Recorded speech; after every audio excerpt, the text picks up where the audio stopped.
Right. Hey, Rick. Hi. Hey. This is Miguel. Hi. This is Painting Everybody. There's your two human beings meeting in real time. For the very first time. For the very first time. Pleasure to meet you. It is. Nice Miguel. And you are Rick. Yes. There it is, and here we are. We are. All right. If you don't fake it, then you're cool. All right. So this is Painting Everybody. That's not ever how I start the show. I don't ever say that. But here we are. You have to start it somehow. Yeah. We should all say it at the same time. 1, 2. No, I'm kidding.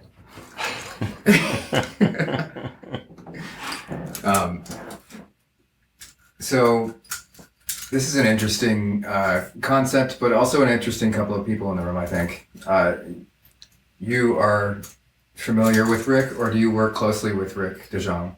So we've taught a class together, so we don't get to see each other a lot, especially over the last few years. Uh-huh. But yeah, I do know Rick reasonably well. Okay. We've known each other for quite a while. We used to go to concerts together. All right. 18 to 20 years ago? I don't know, quite a long time ago when I think about it. We've known each other a while. Yeah, what was the class that you taught? It was general physics for pre-med majors. Okay. And he organized the class. I was just lecturing. Mm-hmm. So I learned a lot from him. How did you two meet?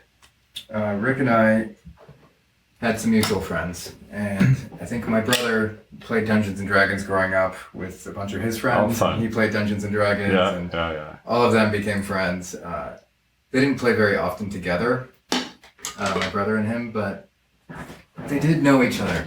So I wound up seeing Rick. I guess we became friends more than he did with my brother after however many years. And then he moved to the city, I moved to the city, and then we stopped hanging out. It happens. Of course. So we just kind of separated for a bunch of years. He had his kid. Then we reconnected.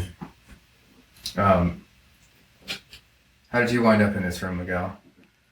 Right? I have no idea. I mean, obviously we've met through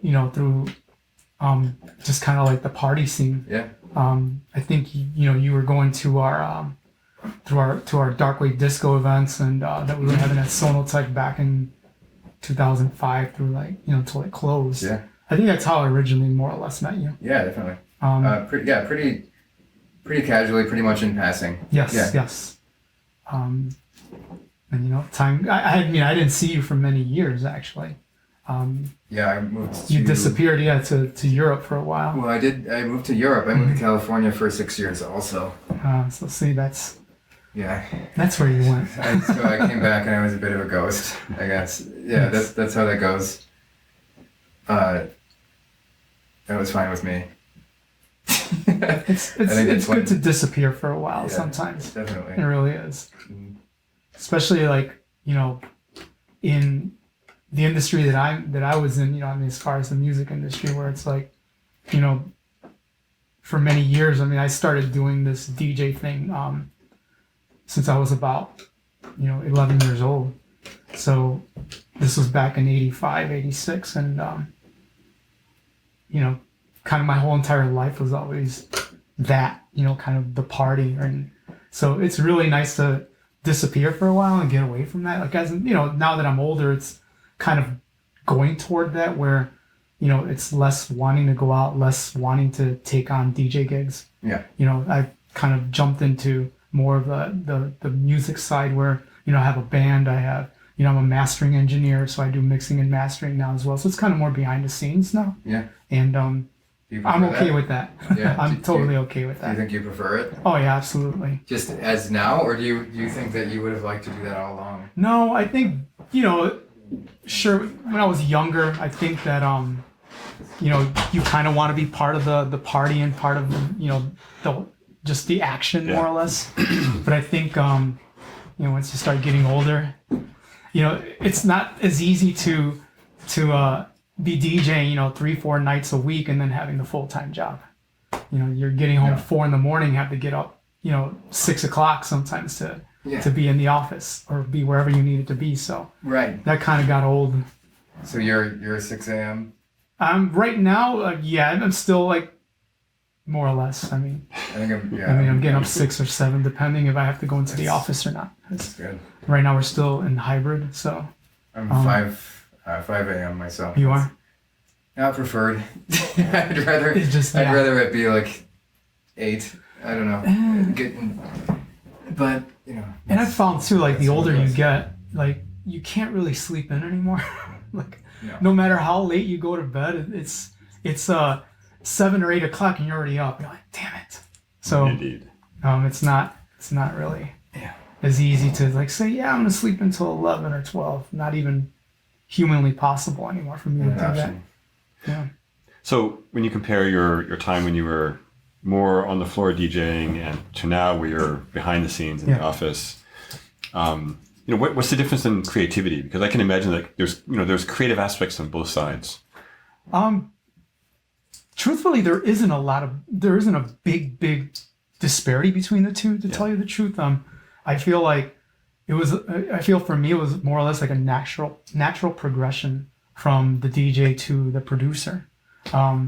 Actually, my music partner Frank, with the band that I'm in, Echodroides, he kind of told me, he's like, one of the main reasons I think we do so well is because I trust your ear as a DJ. So it's like he's kind of like the main musician. I'm not really much of a musician at all, but he always just trusts my ear, and so it just worked out very well. Where he's like, he'll come up with an idea and send it over to me, and I'll be like, and I'm the one who will tell him no, yes, drop this, less octaves on this, more on this, and that's kind of how it worked out. And we've been doing all right. I mean, the project is more just like a thing of, it was never like to try and be famous or try to, get followers or anything. I think it was just always just a love of music on his end and my end as well. So, Perfect. We never intended, although good things have come out of it. I mean, when we first started doing it,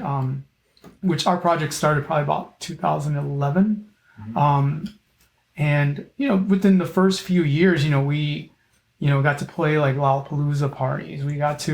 One of our songs was licensed for this video game called Watch Dogs, which actually was a pretty big deal because the video game itself probably sold like 10 million copies worldwide. And hey, our song is in every single one of those copies. So Very cool. it was pretty cool, I mean, and, just kind of little things here that are licensing. Our whole goal, I guess, was more to get our music into licensing, like movies, TV shows, which luckily we have.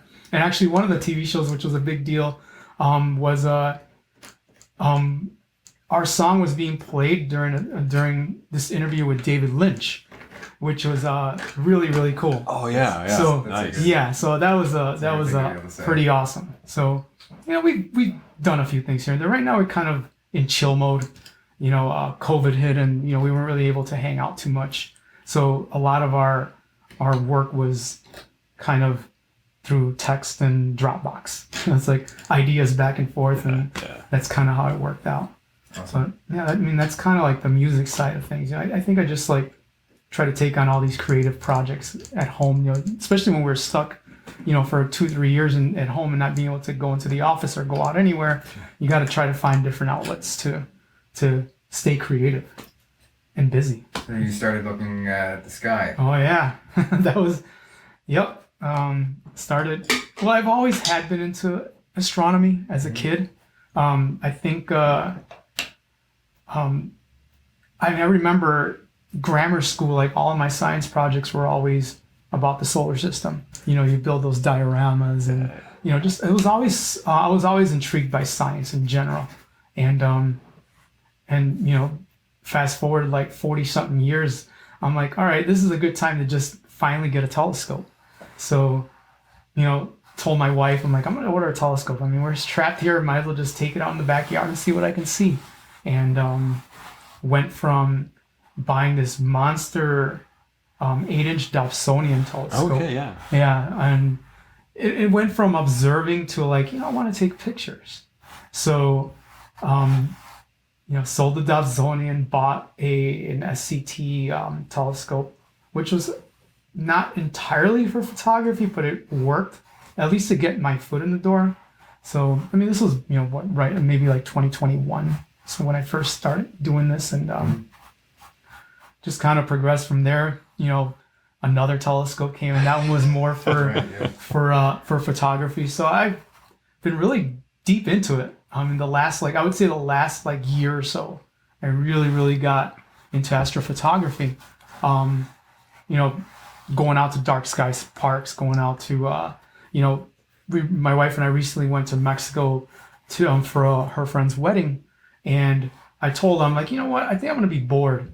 Let me take my astronomy equipment with me out there, because we rented this home that had a really nice rooftop. So flew with all my stuff and captured some pretty nice photos, actually. Nice. Pretty nice couple of captures. One was the Orion Nebula. It was a wide field image with the Orion Nebula and the Horsehead Nebula in one frame. And then another one was the Witchhead Nebula. And those are, I kind of try to pick targets that, number one, I can't capture from my backyard. For obvious reasons, I live near Midway Airport.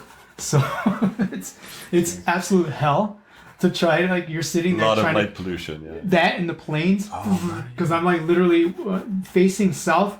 The flight path is right there, so you're just plane after plane every few minutes. So my goal was to try to shoot these objects that were facing south that I can never get, because north I'm okay, but south is bad, and every other way is blocked by garage and house. So it's very limited. So yeah, I mean, I do what I can from my backyard, and I've captured some pretty decent images, but obviously the goal is to get out to dark sky parks and really get these because obviously the less light pollution you have, the less gradients, all that nerd stuff you get into with the photography. But that's kind of been my, I guess it's become a passion now. And I told my wife, I'm like, hey, I'm probably gonna be doing this till the day I die. So she's like, that's fine with me. That's fine with me. Pretty peaceful. Yeah, it's very. To the other stuff, it completely is. It's a very solitary thing too. Like, people always ask me, like, oh, let me go, check out. I'm like, dude, it's boring. Like, all I'm doing is I'm setting up this stuff, and once it's set up, I have it set up where I can, everything's controlled through an iPad. And so once everything's set up, I go and sit on my couch and control everything from the couch. So there's nothing to this. Like, I mean, there's nothing where, like, wow, you're seeing this. Like, yeah, you see the images pop up on your screen, but they're not what you see in the final product. Because I'm what I do is I end up stacking these images, and so I'm taking maybe like 70 or 80 5-minute exposures. Then you got to go into the processing thing, which takes a day or two to process these. Right. So it's a big long. I guess for some people boring. I would say for them it would be boring. For me, it's exciting. It's a challenge. It really is a big challenge too, because there's a lot of what really caught me was the software that I use. The main software I use to process. There's a lot of math involved. You actually have to enter equations in order to how would you say, to accomplish something. So like, in order to, let's say, remove the stars from the image, you have to enter this line of code almost to remove the stars from the image. It's really cool. Yeah. Very cool. So it's been a very fun, I would say it's a hobby, but it's a good one. Yeah. So have you ever seen this website called Astronomy Picture of the Day? The APOD. Yeah, exactly. Yes, of course. Yes. I can't say that my images are to that point yet, but I figure give me a little bit of time to be able to learn how to process the images better, because it really is that. I mean, anybody could capture the data and yeah, sure, the settings are very important, but I feel in the end, it's always how well you process the data. And some of these guys are geniuses at that. I mean, they've probably been at it 10, 15 years. So, I mean, I've only been doing it probably a year and a half tops. So I'm still a rookie. But it's kind of like that way with everything, right? I mean, when it comes to music, when it comes to, videography, it's all in the editing. Sure. That makes it really come to life. Yeah. It does. And I mean, I'm learning. It's a process where you go online and you follow these tutorials. I mean, YouTube has been invaluable, and also these other like forums, astronomy forums, that like one called Cloudy Nights, which I follow all the time because they give a lot of advice on like, okay, you have this particular setup, which my setup isn't very unique, so there's quite a number of other people that have almost the exact same setup, so you kind of follow what their woes were with what you have, and then say, okay, this is the way we're able to resolve this issue. And so it's been very helpful, but again, it's a learning process. It really is. Yeah, for me, that's as I've grown older, that's one of the life, I guess, lessons that I've learned is, what do I really enjoy about life? And I've found that it's learning something new. Yeah. And it doesn't matter what the topic is necessarily. It's that, I'm learning something new. So it could be astronomy. It could be, learning to be creative on the, in some artistic way, or it could be, learning to be a better runner, or to, help my kid do this or that. Yep. It's just learning something new is so intellectually stimulating. It is. Yeah. And It sort of establishes purpose also. Yeah, I mean, absolutely. we need to find that wherever we can.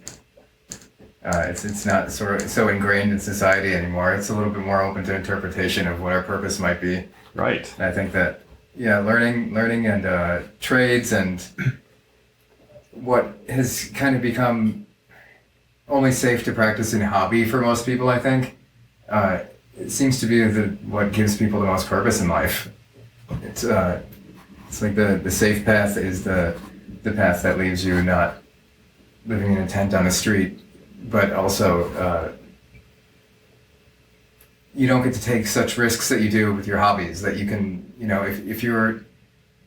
if you're sacrificing so much of yourself that you're practicing some kind of martyrdom by pursuing your hobby as your full-time profession from the get-go, you're going to have a long period of time that you're just sort of rejected by society to say, Sure. Absolutely. don't pay attention That's to right. that person until they figure it out.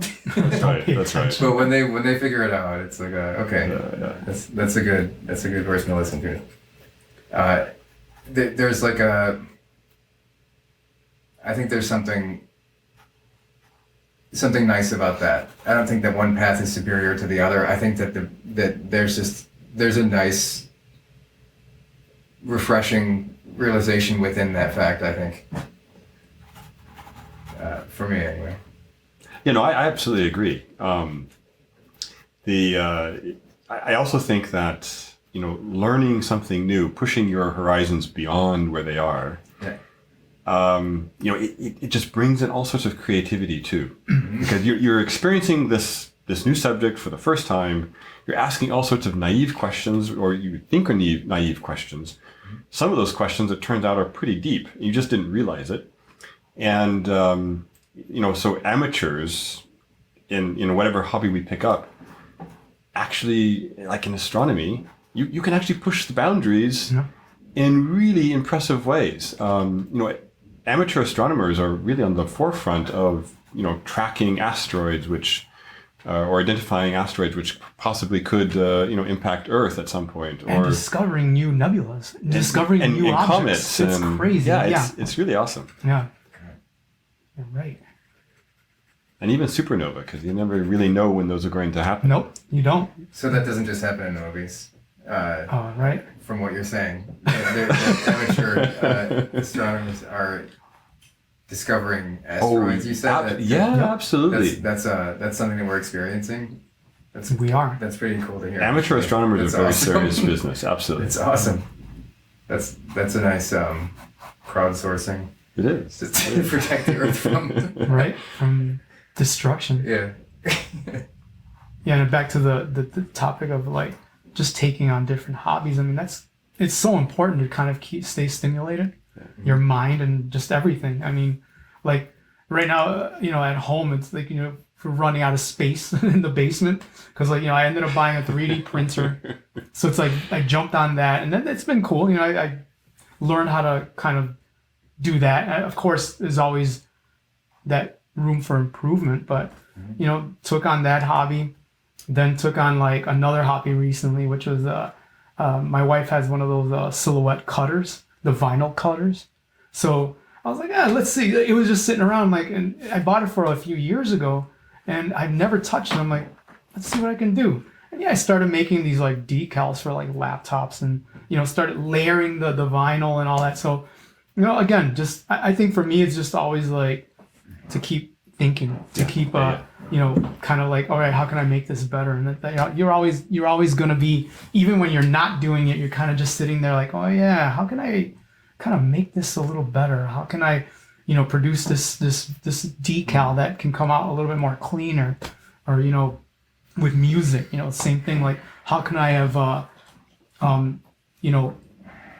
like in my mastering process, like, okay, how can I use the EQ a little better in this song that I mastered for this person? And you listen to them again, after you already submitted them to the client, you're like, shit, like I should have done this.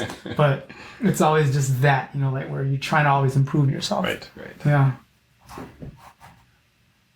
All right, I'm going to pause for a moment. I didn't like something that I just saw happen on a screen. So I'm going to check on this recording. And then left and started doing IT. Yeah. And yeah, so... Like police dispatch. Yeah, I was a police dispatcher. Okay, I didn't know that. Yeah, I did that for almost 5 years. And almost became a UIC police, which they're state police. Yeah. But I almost became a cop. It was this close, and then computers got into my eyes. I'm like, oh wait, no, I think I want to do this. So who knows what route that would have taken me? I don't know. What's crazy about the UIC police in general, just the state police, is that you can retire with your full benefits after 20 years. So I probably, if I would have stayed, I probably would have been already retired or about to retire, and with full benefits. And I mean, it's a pretty nice deal. I mean, just in general, absolutely. With at UIC, it's kind of a pretty decent deal we got. You think it would have turned out differently? I don't know. That's a Maybe good. Just a hair. I mean, I would think so. I thought it was always I mean, I don't think that I've ever would have steered away from the music, but obviously things would have been different. I mean, yeah, I don't know. That's a good question because I never really thought about that. Like, I mean, sure, things would be dramatically different, I'm sure. Oh yeah, sure, but Tattoos I probably on your don't. face and stuff. No, none of that. I probably would have less tattoos, Yeah, but that's more realistic. yeah, because I remember when I was dispatching, I would have to wear the whole entire uniform. I had a badge, the works, everything, and I had one of the like commanders there.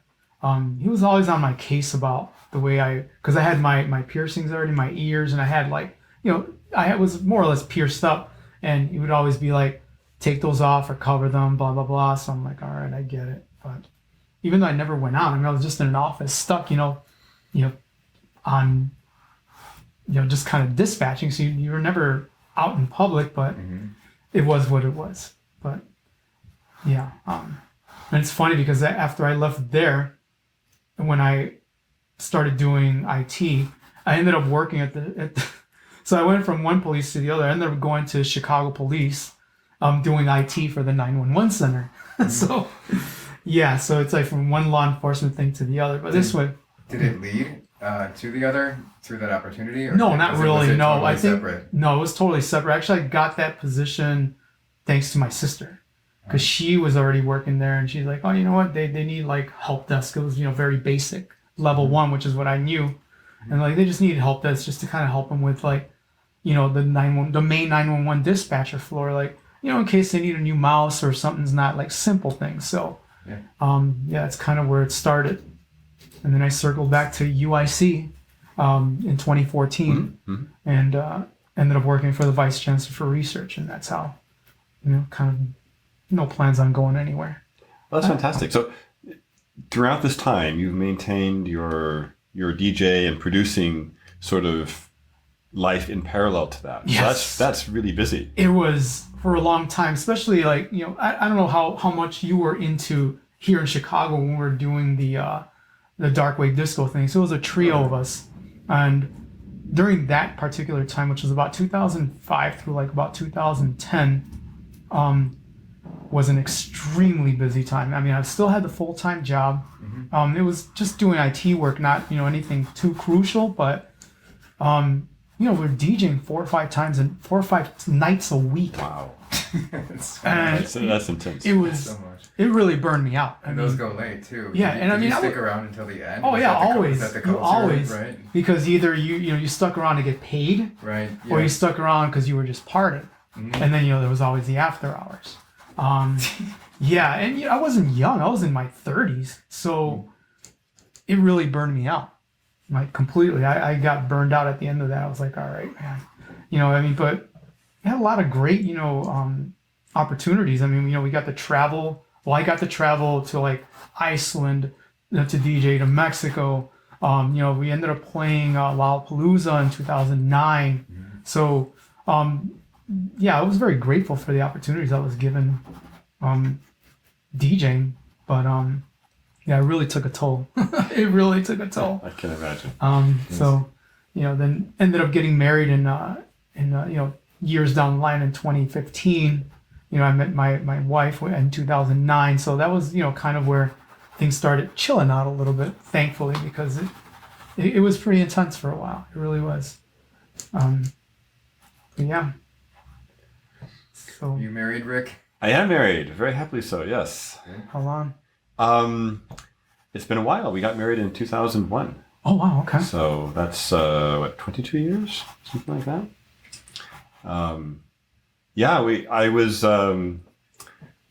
I was at the Universität Heidelberg in Germany, and we were keeping a long-distance relationship across the pond. She was a student at Florida State, and so then I took a position at University of Florida, and we got married within a month after I got back to the U.S. Awesome. Yeah, those distances, they tend to leave their mark. Yeah. In Germany, were you teaching or were you in school at that time? So I was doing research at the university, and as part of the position, I also had to teach. Okay. And that was challenging because they gave me 1 year to learn German sufficiently so that I could lecture the classes in German. Wow. Learn German. Did you know any of it? Any at all? So I had in the U.S. you take a year of a language, or maybe 2 years of a language, and then you're somehow designated as a bit capable in that language. So I was not capable in German, but I had 2 years of German before going there, and so I went to night classes. I absolutely avoided anyone who spoke English.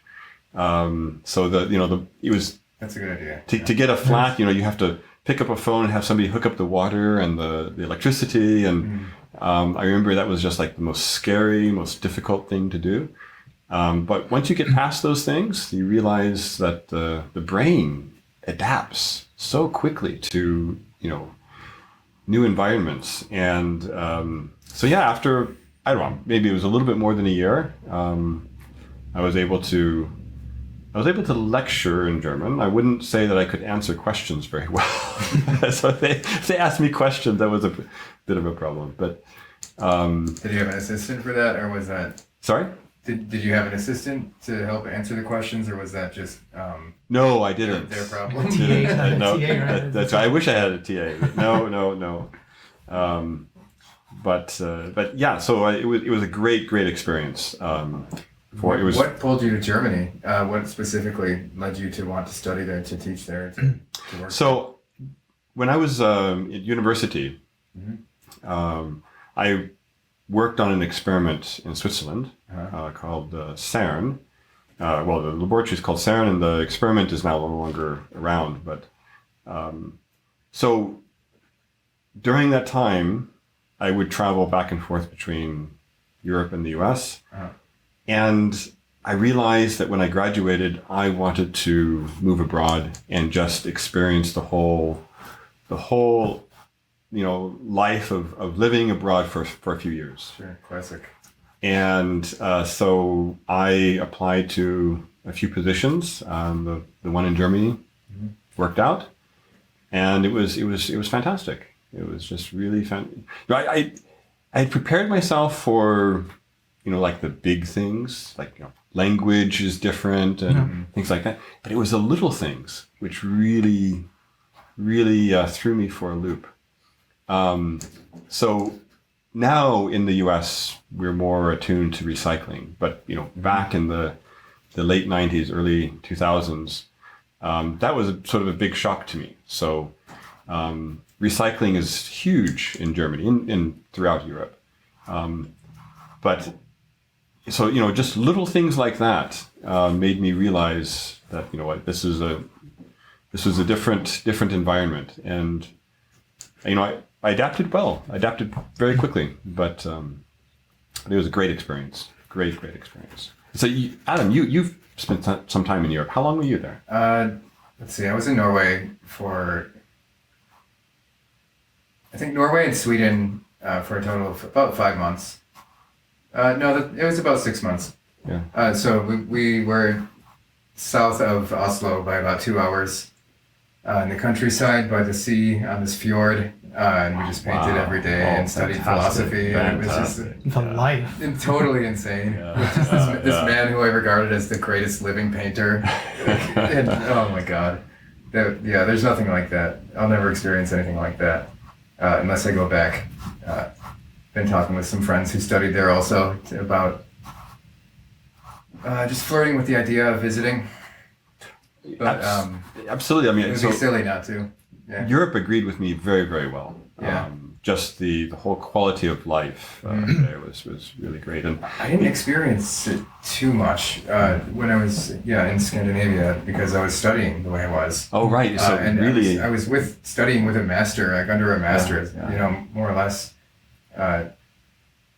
So was it fairly intense? Less like a tourist. Than an apprentice, so that was like why would I want to see what this culture is like? What would it mean to me? I have one chance to study with this man. Absolutely. So that's the way it was. Just soak it all in. Totally brainwashing myself, and it was perfect. It was exactly the right thing to do at that time. I love the way that it shows up in all the little things I do, and it's fun to have allowed myself to be completely brainwashed. And it was. It's like after you study with someone like that, who you respect that deeply, just sort of resetting yourself and coming back to realize what your original intent is about doing this, and what message you actually have to deliver to the world. It takes a long time to actually come back around and rediscover yourself. A lot of people who do study with someone like him, and specifically with him, I find they wind up just kind of. Not just imitating his work. There's nothing wrong with imitation. Imitation in art is sort of like, that's what keeps this going throughout history. That's fantastic. That should be that way. But so many people completely lose themselves in a kind of like fanaticism when they study under some kind of master like that in an apprentice situation. And it's like you wind up with fanatics around an ideology and a philosophy, and then nobody really wanted that, So I'm sure that these painters, these artists don't necessarily want that. They want to teach people and impart people. They want people out in the world preaching their message in so many words, so that they can actually sell more paintings themselves. I'm sure too. That doesn't hurt to have all these satellites and walking billboards and things. It's not a bad thing. I think that none of that is negative. The struggle that I had with getting back to myself was what I see in other students who study there also. and have always studied there. It's this kind of thing, like the master and the student kind of relationship. Like when do you step into your own voice and your own identity? When do you actually come into this where you can contribute something meaningfully? It doesn't have to be new or original for it to be a meaningful contribution. So this obsession with originality also kind of comes into the mix. I'm kind of going all over the place. I'm a little bit ADD. I think. No. I totally get it. Yeah. So I'm kind of just bouncing on points that I'm talking about, maybe. But I think what I discovered in myself is that if I hadn't allowed myself to be completely brainwashed in the way that I allowed myself to be, or that I brainwashed myself, nobody else was acting on me in that way. But then I wouldn't have gained even half the knowledge that I gained. Yeah. I wouldn't have gained even half the experience that I gained. Yeah. It's like nothing else to fully adopt an ideology like that and a philosophy like that, and to really live in someone else's shoes in that way really allows for you to just look at all of history's art in a different perspective and like kind of see patterns and things that you might not have seen before, and it's very, very interesting. I think you had no choice but to immerse yourself in that way. Yeah. I mean, really. I mean, completely. Yeah. I mean, there was no one else there for me. I was just living with him and his family and, just celebrating the holidays together, getting gifts. You chose the gift that my Christmas gift from Turid, his wife. That was a hell of an experience. It's so formative. It's like it's hard to imagine something else affecting me that much. It was very, very interesting. A rare experience. I don't know that an original question. I think probably not. I just kind of rant. No, but the show. No, I honestly, your answer was awesome. I thought it was great because I see much of your answer in science, for example. Yeah. So science is. We're always trying. We always think that we're trying to push the boundaries of of what we know in nature and things like that. Mm-hmm. And to some extent that's true, but you also have to go and study from the masters.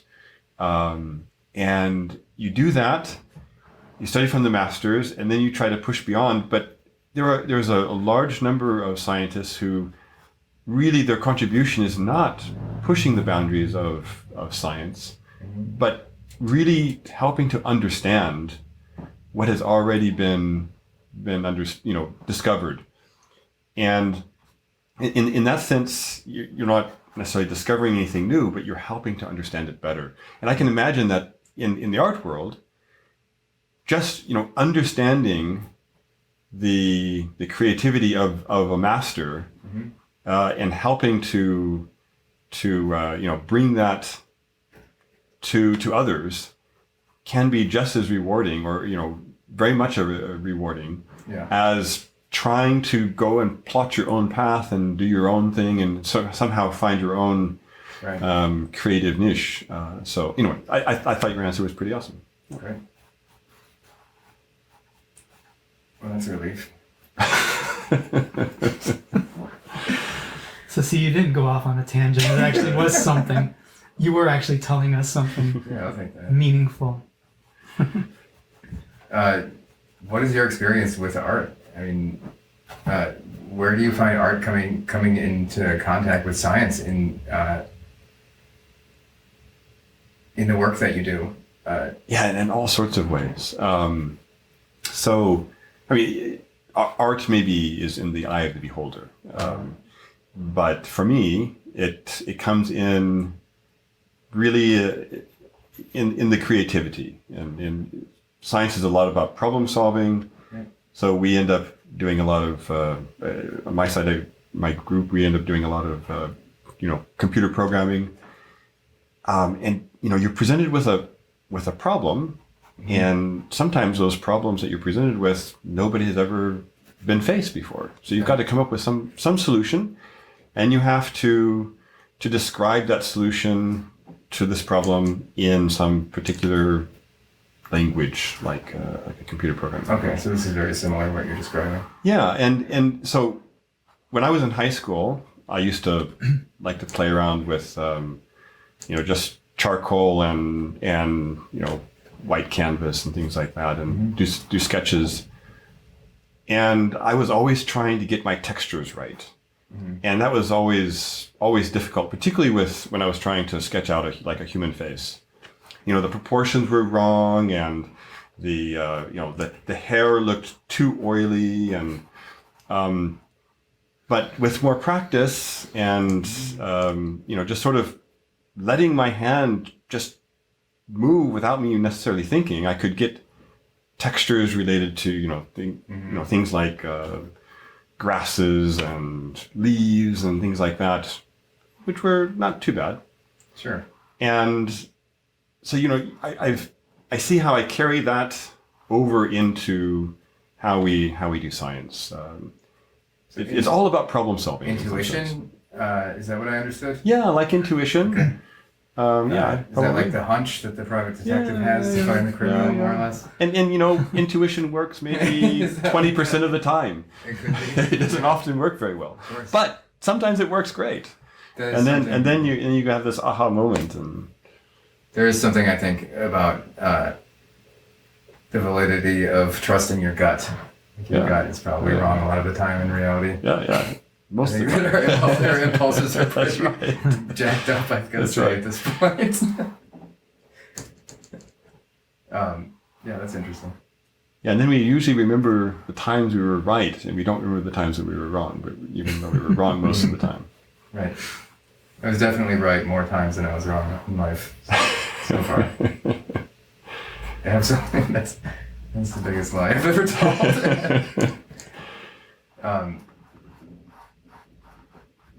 So with music, Yes. so I'm a very visual person, and when I'm thinking of mathematics, when I'm thinking of science, even when I'm thinking about programming a computer, I'm often trying to visualize, maybe in a very abstract way, the whole process. With music, do you also visualize, or how does that creativity come about? Because I'm not musical in the I love music, but I have no musical ability, and I have no way to sort of understand how this creativity comes about in music. I think every musician or anybody that kind of has their own creative process, and this comes with art and everything, just art in general. And I feel like for me, it's not really so visual as it is about hearing. So like it's listening to a whole lot of music and a whole lot of different kinds of music, not just what we produce, which is kind of more on the synth pop side. I listen to rock, there's stuff that of course I avoid because I just don't, it doesn't orally, stimulate me more or less. And so, but the music that does, I guess you're inspired by it. You're also listening to things that probably the normal person wouldn't pay attention to. The different textures and the sounds and these little bleeps and little tiny sounds that are in that these artists layer in the songs, which on their own they're not a big deal, but when they're all kind of composed together, really actually adds to the song, because that the layering of music is kind of brings it out and makes it thicker and makes the sound brighter, whatever it is that you want to do. But I just feel that, at least for me, it's always like I'll sit there, and I have a home studio that I built in my basement as well as one of the rooms, and I get when I go in there, it's completely acoustically treated. So I built, Great. bass traps. I built, like my whole room. When you go in there, it's like there's no echo. It's Wow. so tight. So I'll shut the door. That's great. I'll go and I'll be upstairs. I'm like, I'm going out of the studio. Whether I'm feeling like, inspired to do something or even to do like a little remix, anything. I'll go down there or to listen to my partner Frank's ideas that he sends me. Usually I'll be like, all right, let me go to the studio, let me listen to what he sends me. And then you kind of you're just listening, and that's where I'll kind of sit there and come up with the changes that need to be made, or at least not need to, but that I want. Yes. And or whether it sounds great, or whether whatever needs to be changed, whatever needs to be added. It's always I kind of built that studio to be able to just like not hear anything in the whole house. I'm completely, once you're in there, it's kind of like a chamber. You're in your own world, and it's nice. Even just to go down there sometimes to listen to music, and not even for no reason other than just to relax and listen to stuff. It's very enjoyable to have your kind of like your getaway, But the going back to the creative process, again, when we're working together, it's funny because there was times when Frank would send me earlier on when we first started doing our Echodroides thing. He would send me, almost a full finished song that he was working on. He's like, I've been working this all day. I'm like, why? And I'll tell him. But here goes the thing. Like he'll send me this like almost completed song, and I'm like, well, you should have kind of talked to me halfway through, because I'll tell him, no, I don't like this, like nothing, and he wouldn't talk to me for days. Like I would sometimes it'd be like a week that I would. It's very personal, isn't it? Oh yeah, especially for him. Absolutely. Sure, it is, and I understand it, but I think this was early on in our process where he wasn't used to working with a partner. It was always like his musical process and his how would you say, basically his inspiration all was his, and the music that came out was all his. So when he started to get a partner that told him, no, this sucks, like, no, change this. Obviously you're telling an artist, It's so good for you though. Oh yeah. Yeah. If no one tells you that stuff, then you're. And just that's gonna the be problem, that bumbling around in the dark. you have It's not people. good. You have people. This is with a lot of artists and musicians. Like you have a lot of yes men around you, where it's like, oh yeah, no matter what you're doing, Right. oh it's awesome. Oh, this is great. And I'm not like that with them. I'll be straight up and tell them, nah, like this sucks. You can be like that with me at the end of this. At the end of this, okay, sure. You have my permission. But to see, be the kind to problem me. is I'm not a painter, and I don't know. I have no idea. But I guess I'll tell you. Anyway, so Frank wouldn't talk to me for a week sometimes because I told him that this kind of song that he started for us was not kind of the musical direction that I wanted it to go. And so I told him, like, look, man, I go, just don't work on a song. Like, you can start with ideas, send them to me. Those little ideas, like literally 15-second loop, with like a synth pad that you laid. Like, send me the parts, send me, and let's build it together. And it was something that was a process for him to learn, but also for me, because I was never really. This was my first. How would you say? Collaboration. Yeah, with doing anything musically, it was always a DJ, and that's all I did. And it's been a learning process for both of us. But I think now we're kind of where, he knows, and he knows that he can trust my ear, as well as I trust him on a lot of things, that he does, because he's the musician. He's the one who's been doing, playing music for since he was a kid. Teenager. That's his thing. It's funny because he actually played synths for that band Disturbed's first album. So he has a platinum record. Okay, so he's like a legit amazing musician. Yeah. Like That's great. amazing. I feel good criticizing him too. Then. Oh yeah, It's I know, right? so- But I'm like criticizing a platinum recording artist, literally. Good. But but yeah, so that's kind of our process, and like I said, it's evolved, and now we're doing all right, So hopefully we'll be releasing something soon. We've been kind of in a rut for about a year, but just kind of what happens. Yeah, it's family. Yeah. So bands feel like families to me. I've never been in a band, but I've always had a dream of being in a band. It's just maybe a juvenile fantasy, but I think it's for me. I've never practiced so much that it would make any sense.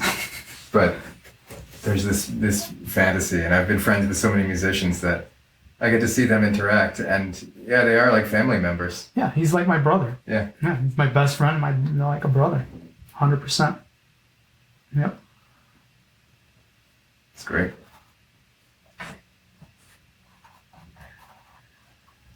So you have a party this weekend. Oh yeah. That's right. I'm DJing this weekend. I'll try to get this episode out.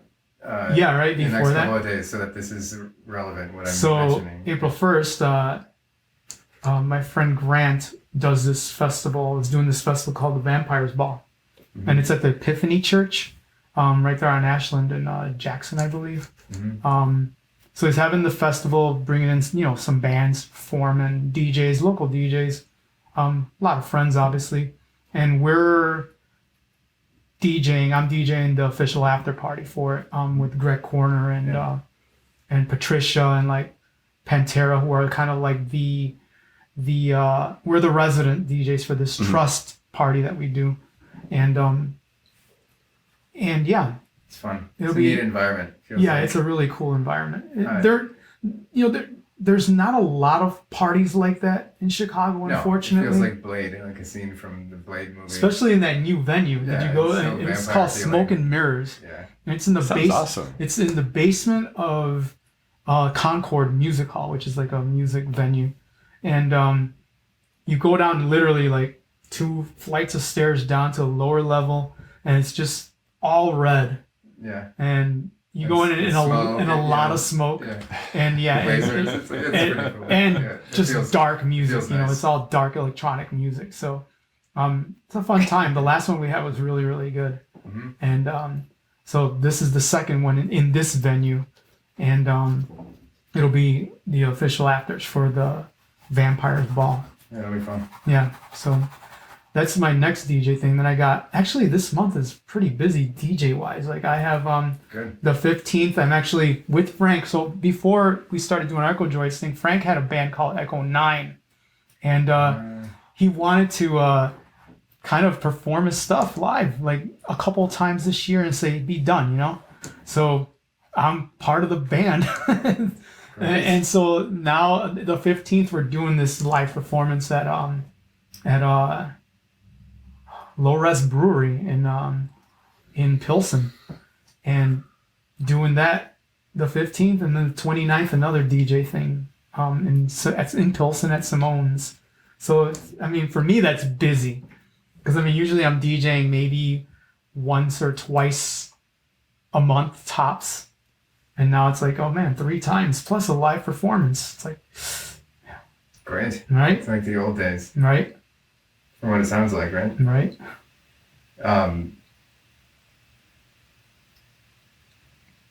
How have you? Sorry, I'm asking you a bunch of questions. I guess I've been curious about a couple of things. I've seen some posts of yours recently. Okay. So you've been selling equipment. You find that it's easier to sell this equipment than it is to sell sound equipment. Oh yeah. What do you think is? It would be a completely different person that you're selling it to. Sure. From a musician who's like about to pawn their guitar or something for rent. I feel it's It's somebody. like any given situation that you could have. And I think somebody made a good point in the comments that the astronomy equipment, that community in general is a lot smaller than the music Uh-huh. the music community. Yeah. So,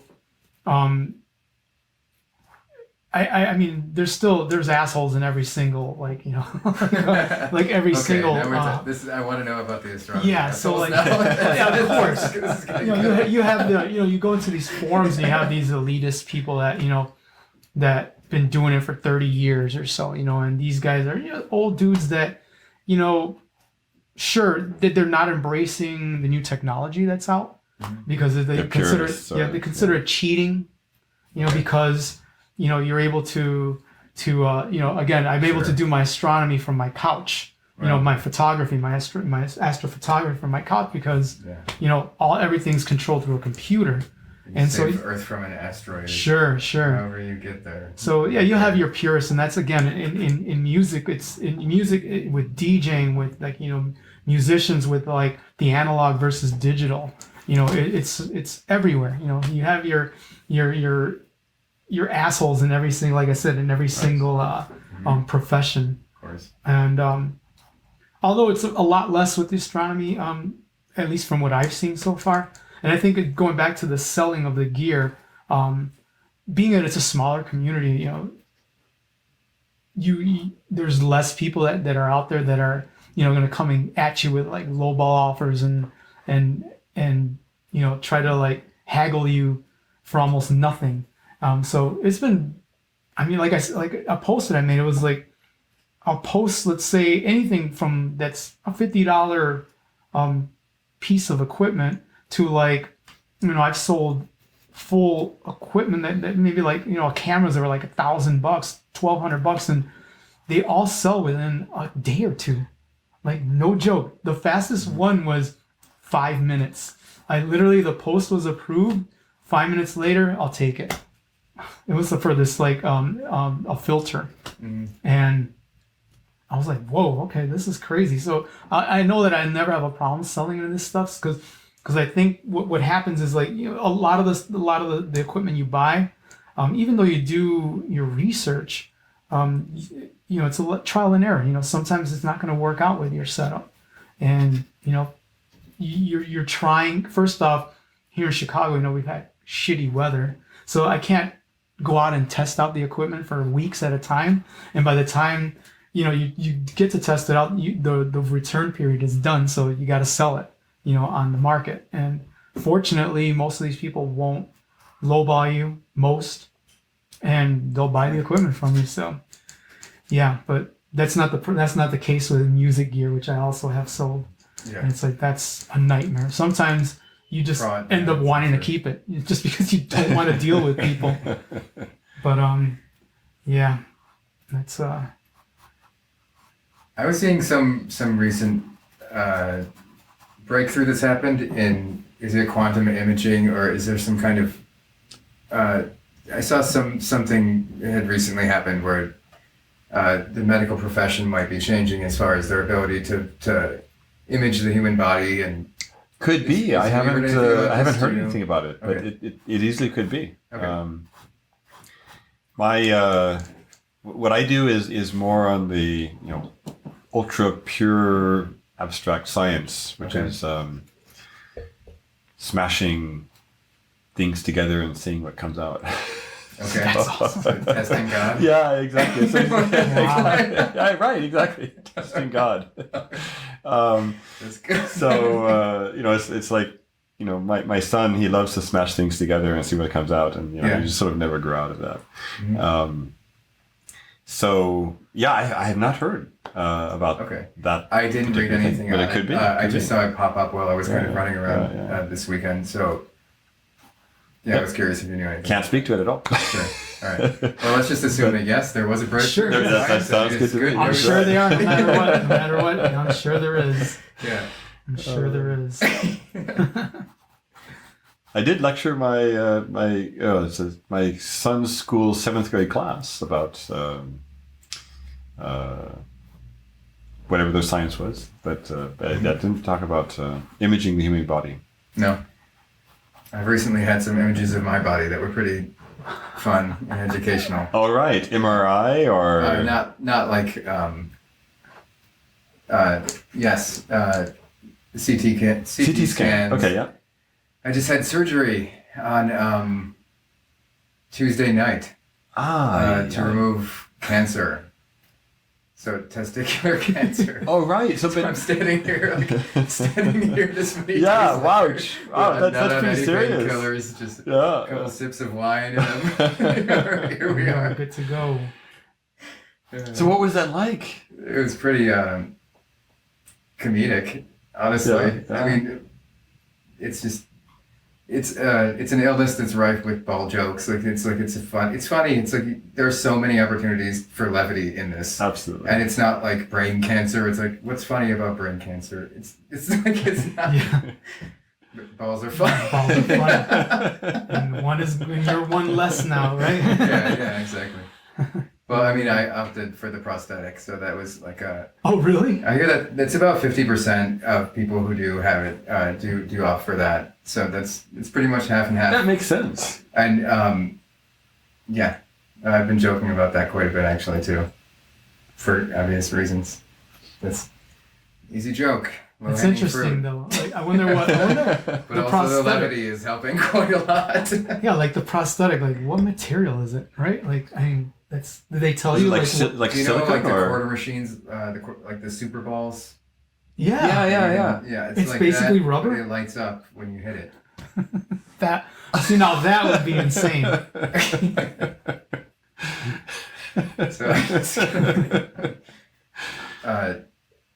yeah, that was a huge thing to go through, and I think that a lot of people expect me to experience a kind of like spiritual shift or some kind of performative angst about it, and I just don't feel that. I feel like I'm on the other side of it. I caught it early enough; it didn't spread. It's really, really good news. Yeah, absolutely. That is great news. And also it's like I don't know. I just feel like it's a good opportunity for me to become more aware of everything, to come face to face with something that was trying to kill me. Yeah. It's a pretty big deal. So how did you come about finding out? There was just, I mean, like typical story of like a swelling that was Gotcha. very obvious, and like there was an obvious like tumor that had grown and was And was it growing. painful at all? Or? It wasn't painful Oh, at all, interesting. but it was like earlier in the summer of last year. I was just kind of like, something doesn't feel quite right. Like I felt like there was kind of like I don't know, just like a tissue feeling that didn't feel like it belonged there. And it was like the first indication to me that something was off. I think my body started to try to send me signals that there's some kind of infection going on. My neck swelled up. Get out of here! Wow. So there's like it's like our bodies are trying to send us Absolutely. these signals that are invisible places to us, where they're just like, take a look at yourself. Something's very wrong. Something's up. It's like, we're gonna die. So, oh my God. Yeah, but a lot of people don't pay attention to those signals. No, of course not. And so that's, yeah, so you caught it in time. Yeah. So the prognosis is good. That's Yes. fantastic. And yeah. Good news. I'm happy with that news. Yeah. I couldn't believe I was sent home the same night. There wasn't even an overnight surgery. That's pretty It was wild. like, Completely outpatient. What is Wow. this? It's pretty unbelievable. I mean, you're here. A few days later, already just Standing doing for your hours show. and just like, okay, yeah, this is with I'm not on the Oxycontins. They gave me 6. I think I have 4 still. Like this is crazy. It's the intensity of a surgery like this is, it kind of makes you seek out like familiarity or like a camaraderie with history and seeing who are famous people who've had this. You're like, all right, Lance Armstrong, okay, Right, Yeah, that's that's right, right. that's right. Adolf Hitler, and Interesting. Mussolini. Oh, Mussolini is well, he died before I Napoleon the children. Bonaparte. It's like, Yeah. well, these are all really nice characters. Oh, Oh my God. Couldn't I have like John Candy or something innocent? It's Like these monsters. Yeah. My God. So, keep an eye out. Keep an eye on me. yeah, exactly. Don't give me too much power or anything like that. Oh my God. It's fun. Okay. I think we're probably at about a good stopping point for a break. All right, sounds good. So, yeah. Don't take yourself too seriously unless nobody else does. Drawn to and like what you feel like putting up there. All right. That's going to be from this shelf over yonder.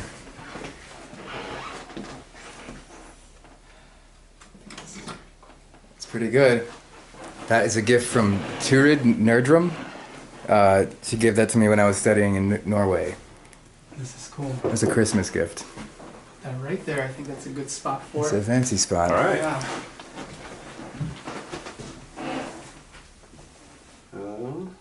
Yeah.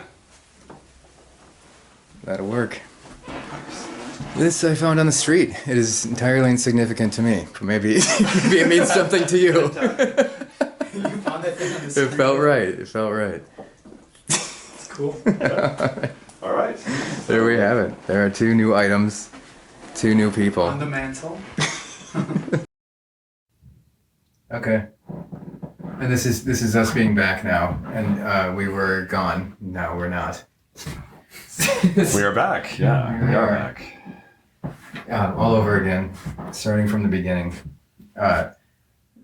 Let's talk about God. All right, let's do it. I'm curious about physics and God. I've been talking about this with some friends.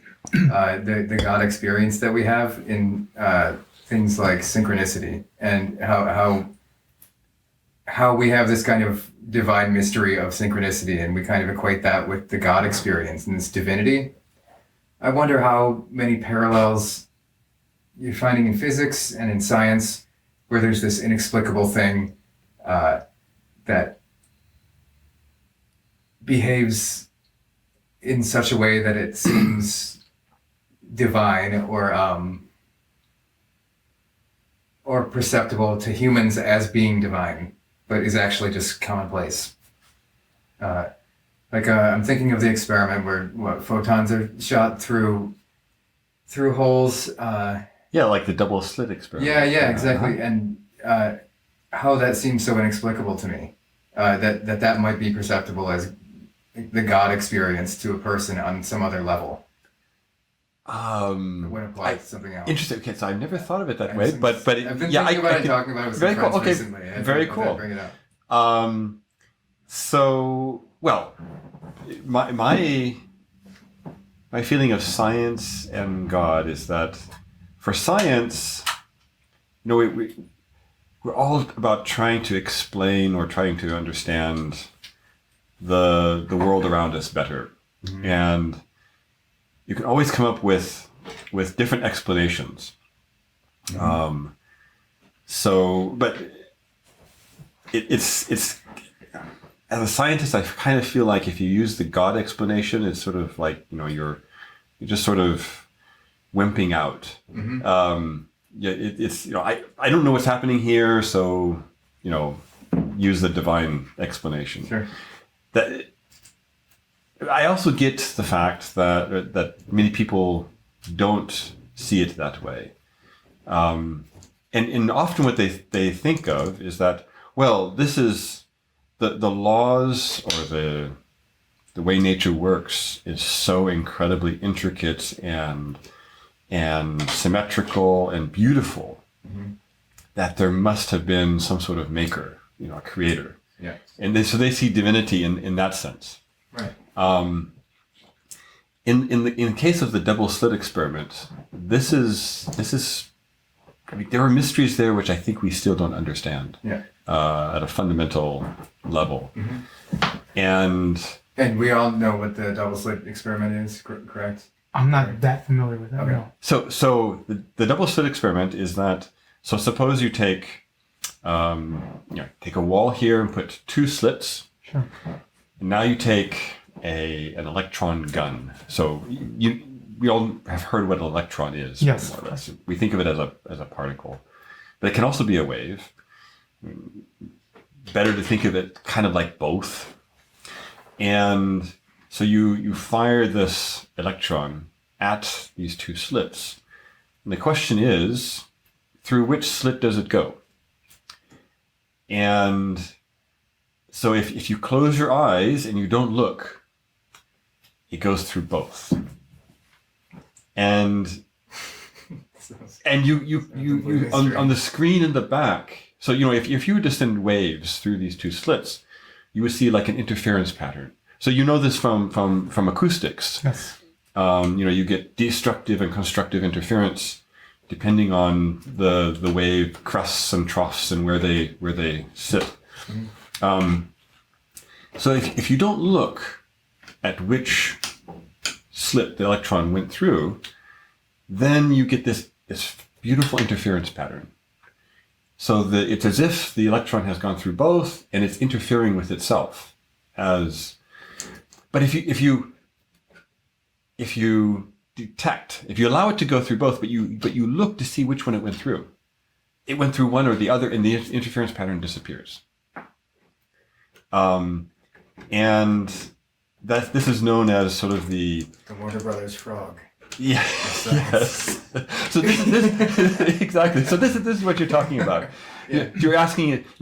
Is there a divine, some sort of divinity which is making a decision about which slit it's going through, or maybe I'm not sure of the question. I'm just kind of wondering how the parallels are drawn, because maybe in something like Jungian philosophy, he has his ideas of synchronicities and how. So I don't know about synchronicity and that. So can you explain it to me a little bit? So I'll try to explain my really stupid understanding of it, but maybe through an experience that I had might be easier for me to tell. Perfect. All right. So I keep a journal. I've kept a journal. I read this book called The Artist's Way, and it told me to keep a journal, write 3 pages every morning. Do that every day. During periods of time where I'm doing that more than other times, I just allow a stream of consciousness to happen. I kind of feel more like I'm on my path. I'm able to act in such a way that is more intuitive than when I'm not writing in that journal. I can ask for things, and I might, or I can say things that I want. They might show up in strange ways or places. That's fun to experience that kind of synchronicity when you're kind of like mapping it like that. And I have no explanation for it. I don't have too much of an idea of that I'm summoning some powers. I don't know. I just don't know. But I've had an experience enough times through that process, and when I'm journaling more commonly, that I feel more. I can just keep saying the same thing, but I feel more like I'm on my path. I feel more in tune with myself, and like my intuition is strong. Yes. And this could be psychological. I have no clue, but I experience it directly. So I'm walking one day, and I'm thinking to myself, if I could be a rock star and have one backstage request, what I would like to have more than anything in the world would be a plunger dart gun to shoot little orange darts at a television screen. I love it. That's so great. So I leave for work the next day, and I'm walking to work, and I see on the other side of this fence, on this freshly mowed grass, is a little gun clip for an automatic gun, like a toy gun, that has these neon orange plunger darts in it. And I see that on the other side of this fence, and I think, like, that is the most insane thing. I didn't even write it in my journal. I specifically just thought it. Mm-hmm. And I thought, okay, my lesson here is that I need to jump this fence and not care about anything else but getting those darts. I want them. So, Did you do it? Did you do it? Of course. Wow. So I got Awesome. them, and I found a gun at some dollar store that they fit into. Oh, so I had a plunger dart gun. Brilliant. TV screen. Yeah, It was setup wonderful. So this is my level of understanding of God. like I have no clue what my experience is. I have no clue what this synchronicity is that I experienced. This seemingly meaningful coincidence. I don't understand it. I know that it's seemingly meaningful, but it's totally pointless. Well, here's my own personal experience with that, and I should just mention that we do a lot of in my science, we do a lot of statistical sort of analysis. Okay. And so everything that I now do and say and think I'm always in the back of my mind asking myself, is, somehow statistical probability playing some sort of role here? Mm-hmm. And often I can't put my hand on it, but somehow, so I'm always thinking about that in the back of my mind. Yeah. So back in, I don't know, it's 2003, I think, something like that. We bought our very first ever new car. Mm-hmm. We were, before that we were students. We never even thought it was even a good idea to buy a new car because they depreciate. And so, but we had real jobs for the first time, and I think I wrecked my wife's car. So we were without a car for a few months. We decided, okay, we're going to get a new car. Yeah. So we go to the dealership and buy a Volkswagen. And we loved this Volkswagen. Before we drove it off the lot, the guy said, one of the guys there said, so now when you drive down the street, you're going to notice every single Volkswagen like this car. Yeah. And I thought, what? Mm. But it was true. Yeah. There's a silver Volkswagen Jetta. Oh, there's another one over there. And I guess, I realized that, our daily experience, we experience so many things, and our brain doesn't keep track of everything. It only keeps track of those things which somehow it thinks are important. And then it forgets everything else. Just because we have so much information coming in. And because I had Volkswagen on my mind, I was now picking out all of the Volkswagens on the road. I don't know if this has anything to do with your darts, but it might. Same person, I'm guessing. Put those there. Yeah. No, it's a strange phenomenon. I mean, I find playing cards in the same way. Yeah. I've been collecting a deck of cards, so yes. I find them on the ground in like one playing card. And I've been collecting this deck for 16 years or something like that. So I just find them sometimes, a lot of the time after significant life events or something, or when something significant is going on. Yeah. I'll find one. I'll check. I'll put it in my pocket or wallet. I'll check my list to see if I have that one yet, and I'm like, damn, I do. Or when I don't have it, it's significant too. Yes, and I'm like, feels divine. Yeah. And it's like I don't know. I don't have religion. I'm not a guy with religion. But if that's my experience of the divine, then I'm satisfied with that. That's You're great. all for it. Yeah, no punishment, just gifts. I'll take it.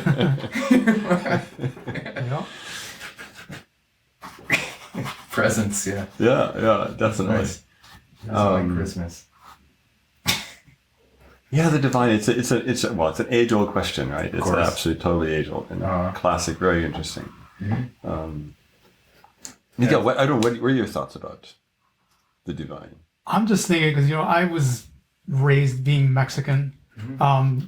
I was raised as a Catholic, and through all my life, more or less, I was going to Catholic schools and being taught this. But for me now, I mean, as I identify now as an atheist, but I think even early on, I always kind of had questions and doubts about what I was being told and what I was being taught or basically forced to learn. And every time you ask the questions, it's kind of like, or you had these questions you were not allowed to ask. It was just what it is. This is what it is that you're being taught. You really shouldn't be asking questions. Mm-hmm. That's how it was. And that's really what turned me off completely, really, to religion, even as a young kid, because I'm like, well, I have questions, and there's not a lot of answers to this. And I don't get it. It just made no sense to me. But, I continued with, even through high school, going through Catholic schools. And, but pretty much after that, always in the back of my head, I'm like, I don't know about this. I don't know about this. But, it was always my thing. It was just that, you're made to live more or less in fear. Yeah. And it's like, how is that a way to live? Yeah, It's tough. It is. Like the dogma corrupts the divinity. Yes. So often, I think, in those circumstances, that's going to go and differ from household to household. Too. Sure. Religion is a strange thing. Oh, it is. It is big time. I grew up Jehovah's Witness. We were. Oh wow. We were like that in that we had such strong dogma. Yes. And so few answers. Yeah, exactly. And I think the funniest thing is right before my mother died, I remember talking to her, and she never knew that, the life that I've taken. And so I remember telling her one day, and this was probably like a year or two before she had passed away, I was talking to her on the phone, and she asked me, she mentioned something. She was always very religious. And I remember telling her, and I don't know how the conversation came up, but I remember telling her that, that I don't believe in God, and that, that I'm an atheist. And there was such a long pause, and she didn't say anything. She just was kind of like, I took her words away. She had no idea what I was even telling. She goes, "What do you mean?" Like, seriously, she goes, "What do you mean?" I go, "Well, Mom, I just, I don't believe in God." And she's like, "How?" Like, she had no comprehension of like a life without religion, a life without, because for her, this was, and unfortunately, this is the case I feel with everyone.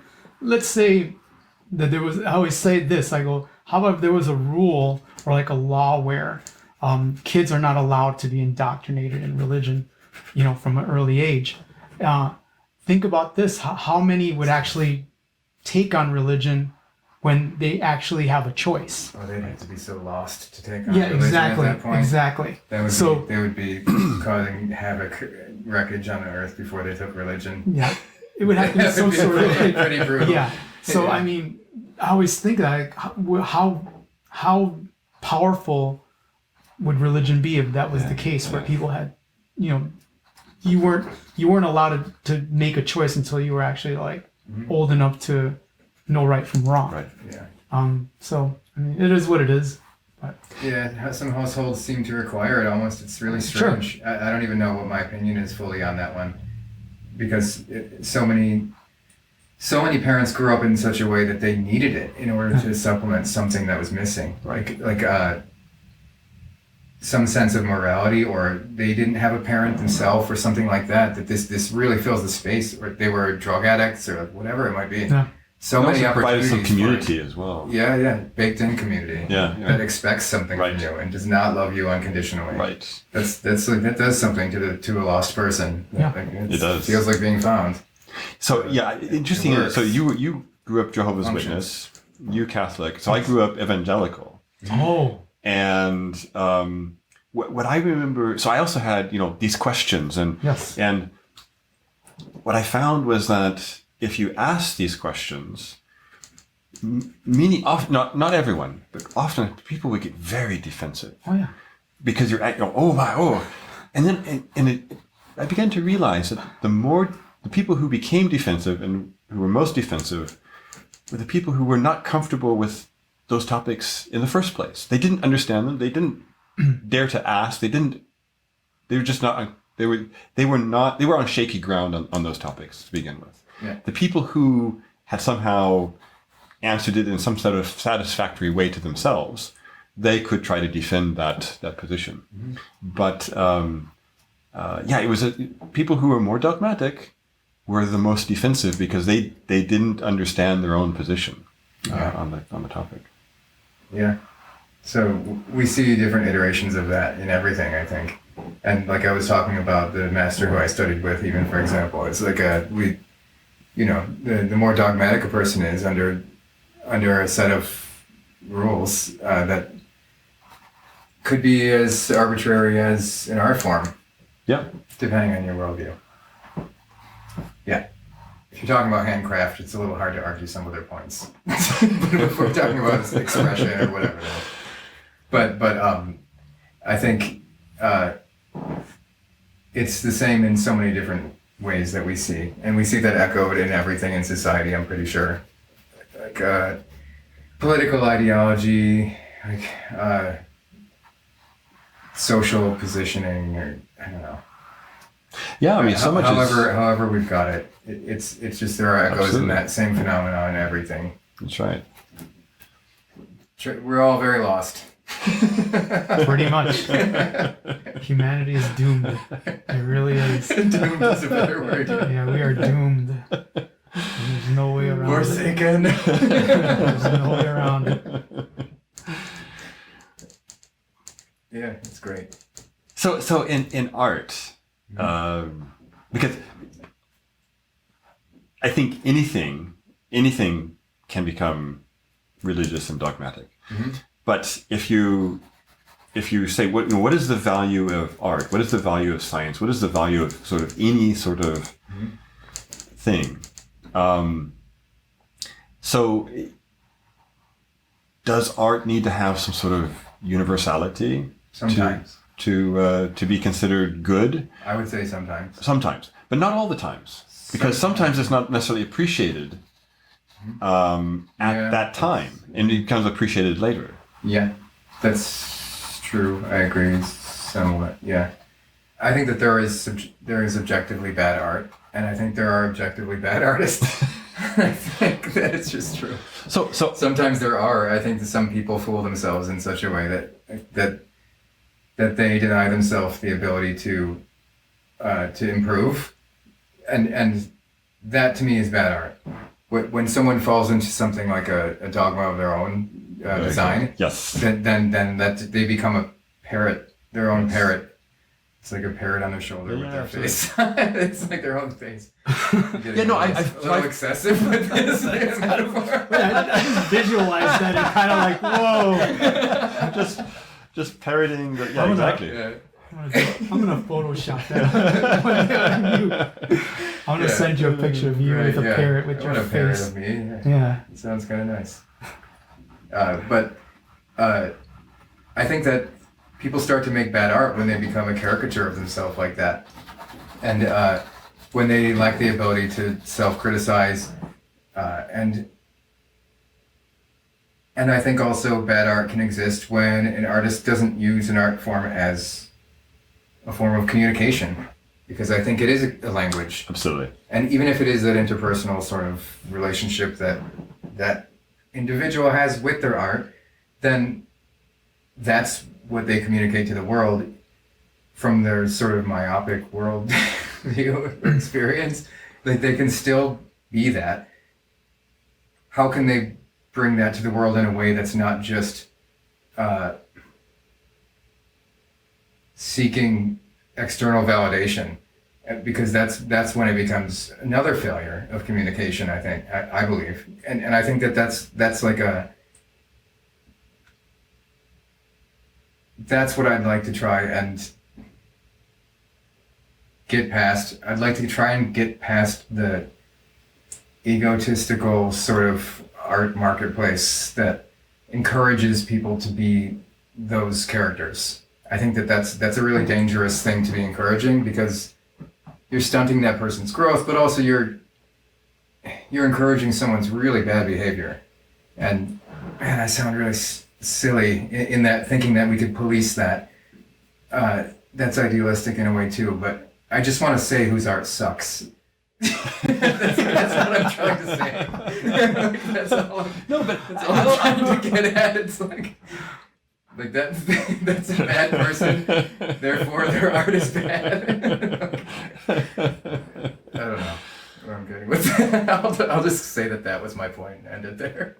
But I think also too, I know just with everything, with like music, with like my Astro-Photography and everything, even not the DJing to a point, but I think more the music, where I know there's always a lot of people that the first thing that they'll ask me is like, especially with the Astro-Photography, because I had started recently trying to like kind of getting prints done. Mm-hmm. And first thing people ask me always like, you should sell them. And in my mind, I'm like, you know what? and I've experienced this before, where it's like where it gets to the point where it becomes a business. My art becomes a business, and you're doing it primarily for the business. It's not fun anymore, and I won't enjoy it as doing it, because now you're doing it because of you kind of have like this goal, like where it's like, oh, you have to sell this. You got to come up with these prints that are sellable, and I never, at least for me, fortunately, I have a job that, pays me enough where I can live comfortably and not have to depend on my art to support me.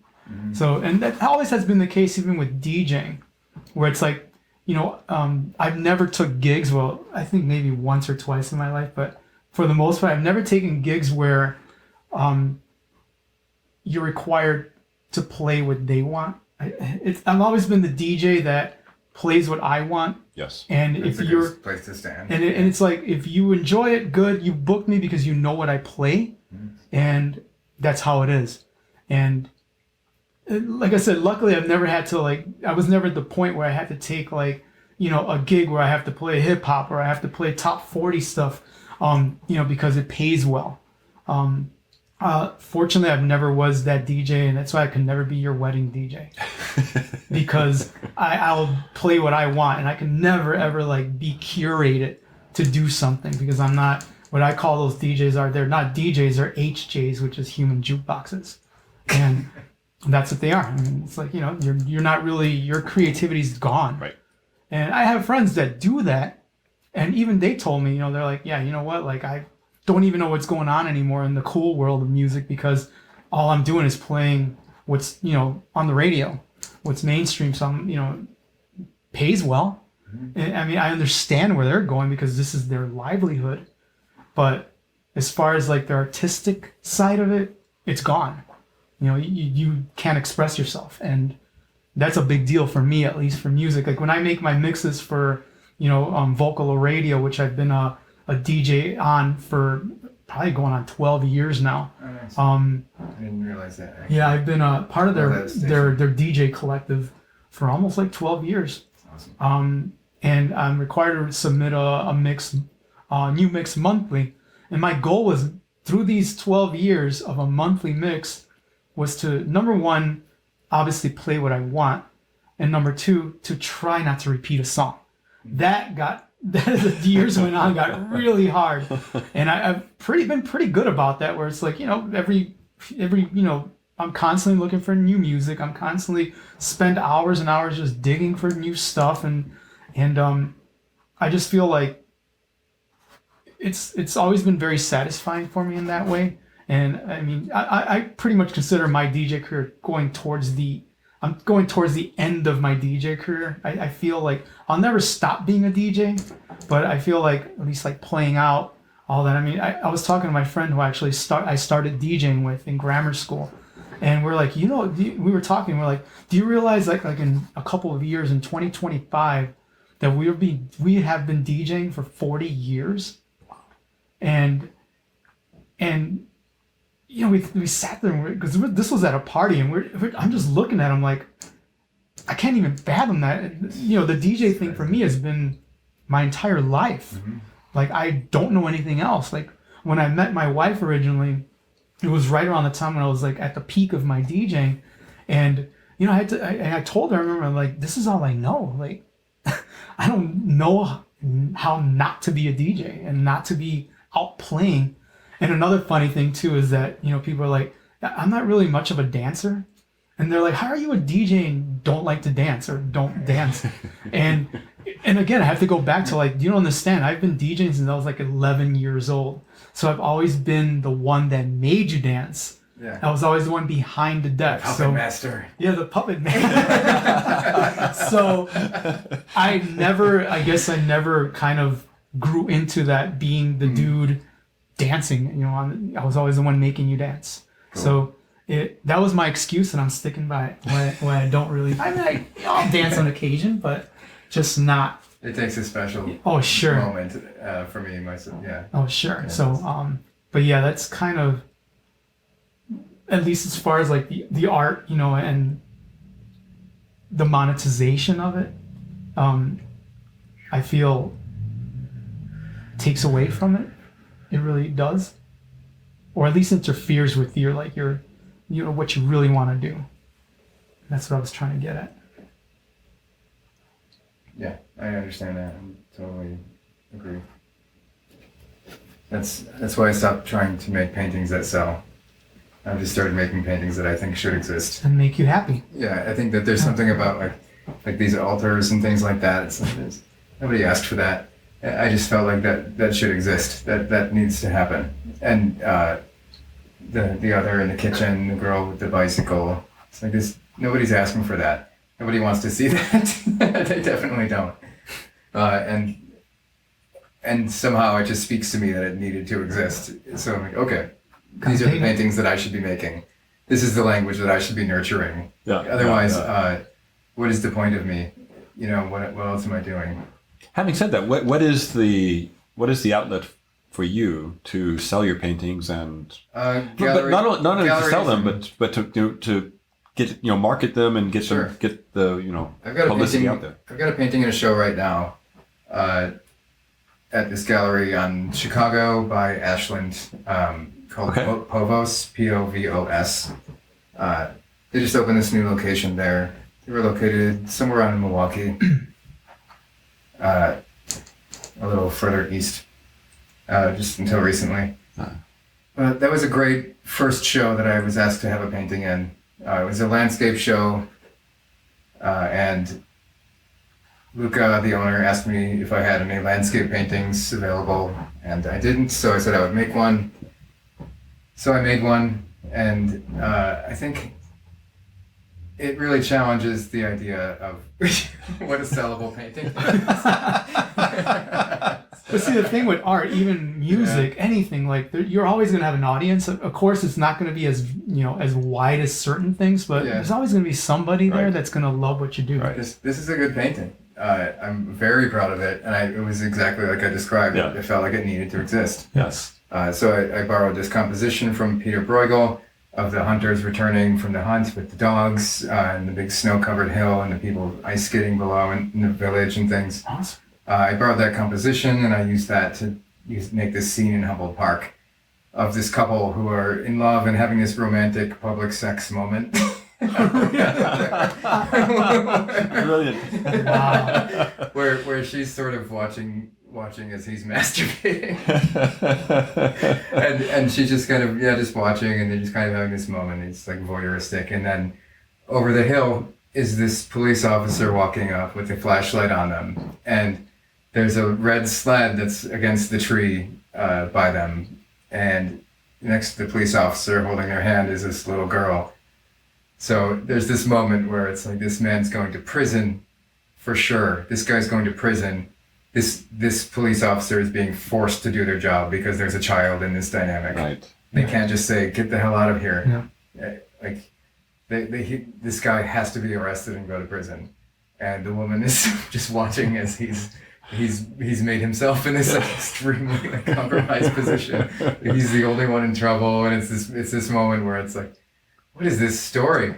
And it felt so important to me to tell this story, and because I'd never seen it or heard of a story like that, but it seemed so possible and not surrealist at all, and it was just this narrative scene in this landscape painting show. It was like this is crazy. Very funny, very crazy painting. But how large is it? I was so happy with it. How large is it? It's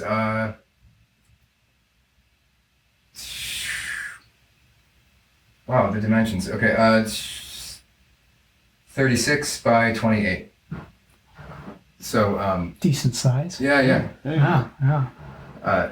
And I think that these sorts of paintings, like I'm saying, are just sort of like I don't know who will put that in their home.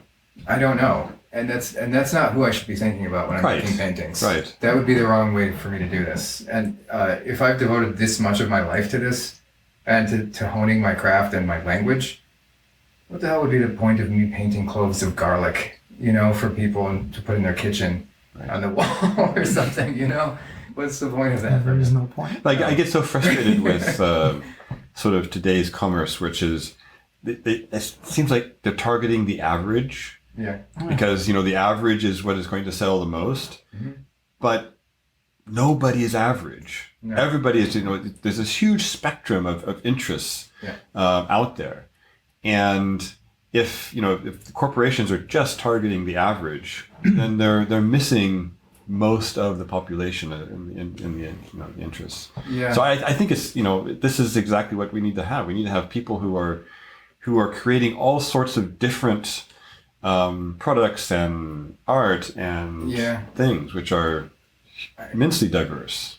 I believe the corporations are targeting those people, like, not because they think that's how they're going to make profits, I think it's because they're concerned with their employees, and I think that the employees of mega corporations are, and the dynamic of their workplace is informing the marketplace too much.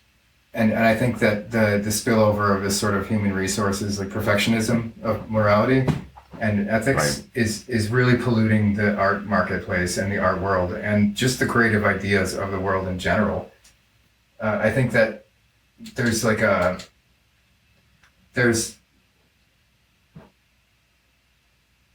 about that seems so counterproductive for even these corporations, because how are they going to win with that strategy? Nobody's going to buy that stuff because it's not being made for anyone. Right. It's being made to protect their own asses from being sued. Right. And then they develop that as a cultural language for the rest of us to kind of try to feed each other. It's like I'm making it sound like it's something like a conspiracy or something, the way that I'm talking about it, but I just think it's a general problem that I don't know a solution to. That they're concerned with the way that they appear so that they're not getting sued and they're protecting their shareholders. and then that's affecting the creative output of the entire world. Yes. It's not good. Like I said earlier, humanity's doomed. We really are.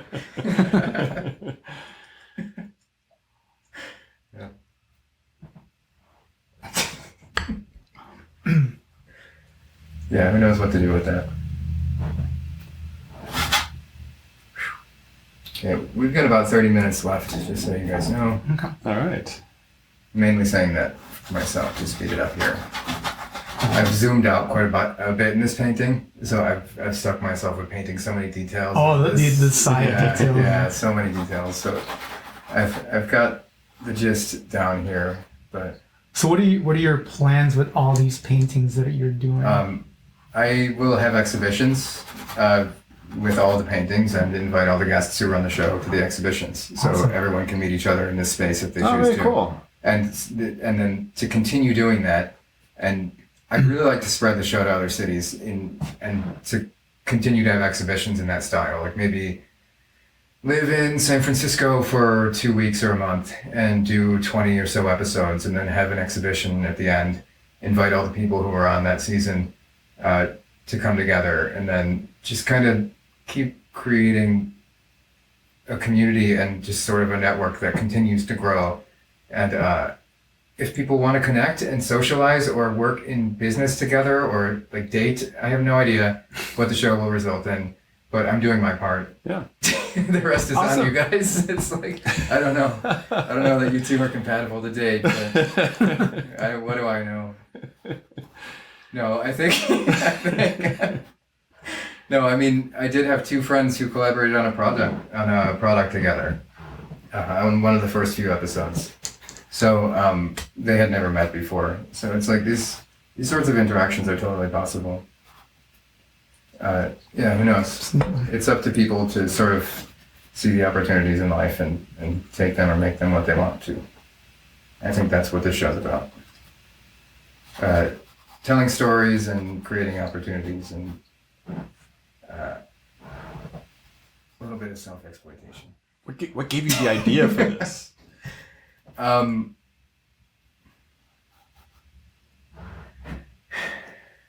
I thought Bob Ross sucks.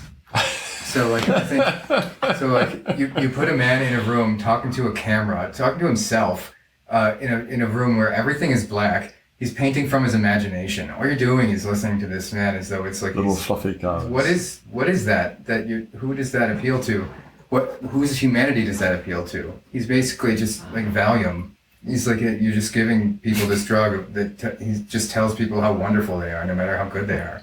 And it's like, so what is that for a painting show? Hilarious. So this is like the opposite of that. I'm the opposite of Bob Ross. I'm the anti-Bob Ross, I think. Like the Antichrist is the, but without the horns. I think that was that's one influence that made me want to do it, was that I thought that there weren't painting shows that I found interesting, and I think that I like painting people from life. I like painting people quickly. I had been doing these 15-minute portrait booths at a few different events and things like that. So I was just kind of experimenting with speed and accuracy and like expression in brushworks or brush marks and color, and seeing how much I could kind of simplify the form and still convey something that was meaningful to me, or was really just, even at the end, like a study, if it's a failed attempt at a finished painting. My expectation going to this is just to become a better painter and to become less judgmental of people. So I think it's working so far. I'm becoming less judgmental of people. I'm becoming a better listener, and I'm getting so much from it. I don't know if anyone's getting anything from it but me, and I think that's okay. For now, I really don't know that I care so much. I think that the document that exists of these sort of conversations and discoveries is like, this is a meaningful art project in my eyes, and I think that people will see it when it's time for them to see it. Yep. And I'm really not concerned with having too many guests on who are overly concerned about my follower count and things like that. I'm just like, I don't think this show's for you. I don't think you understand what this is. And I think that's, they'll show eventually. I'm not. Did you have potential guests that actually asked like what your following was? And yeah, absolutely. Wow. Of course, absolutely. Wow. Yeah, how many followers do you have? I'm like, like you're not who I want. you ever been to an art show or? You're not, right away, you're just like, you're not who I want. Yeah. Thank you. Well, I mean, but still trying not to pass judgment, because that's part of my what this exercise is for me. Yeah. But you don't strike me as a very judgmental person. No, I am. I think I've been a very powerless person in the past, and I think that powerless people are the most judgmental people out there. That is absolutely true. Yeah. I do agree with that. I agree as well. So I've experienced it a lot, and I might hide it. And also the story of the friendliest guy in the room being the biggest liar in the room is also a thing. So I think that these are the things that I've been able to hide my judgment. I think quite a bit, quite well, but just through being polite or being perceived as polite, but saying you'll never walk into my house. But your judgment has to come through. The judgment has to come through in your paintings. What do you mean? Well, you are painting a scene as you see it. Yeah. Like assessment or judgment? Maybe assessment. Is assessment the same as judgment? That's it. Yeah, that's a whole conversation. I guess so. Yeah. Right. Because by the cultural definition of judgment, what is that? Don't be mean. Think of everyone as equal. Everyone has equal value or something. You don't judge people, or judge not unless you be judged. Like, we have so many different ideas of what judgment is, versus what it actually is. Value assessment of danger, and so what's it going to be? As far as how do we talk about it? But I'm very cold-blooded about it. Yeah. I mean, for me, a judgment is, does this ball go in that bin or in that bin? Mm-hmm. And I choose, I judge which side it goes in, and sure. It doesn't necessarily have any morals associated with it, at least in the way I think of it. Would you say that's the scientist in you? I think so. Yeah. Very. Lyricism or Yeah. You move all the emotion, very calculated. Calculated. Yeah. Yes. do you want to talk about that?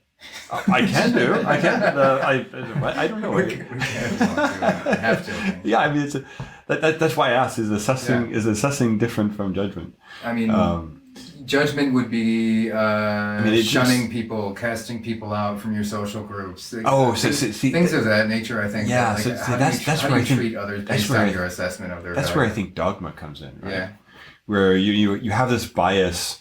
And it's, like a negative bias because you said, well, this type of behavior is bad, or this group of people over here are they're bad, and we should, and immediately you begin to categorize those people as they're not who I am, or they're different from me, and therefore they're bad. So yeah, I mean, judgment can be like that, but I think judgment can also be very positive too. I think so. Sound judgment, that's a compliment. Sound judgment, yeah, absolutely. Just trying to make an intelligent decision in the absence of all of the facts. And to some extent, I think painting a scene is that way, right? I mean, you have this scene, but you're interpreting it, and that the process of interpreting is, in some respect, I think, casting judgment on the scene, and your judgment, your interpretation is going to be different from mine. And what is not? Yeah, sure, absolutely. I do use things like selective focus to make some things more prominent and other things less so. That might be seen as a judgment or something like that.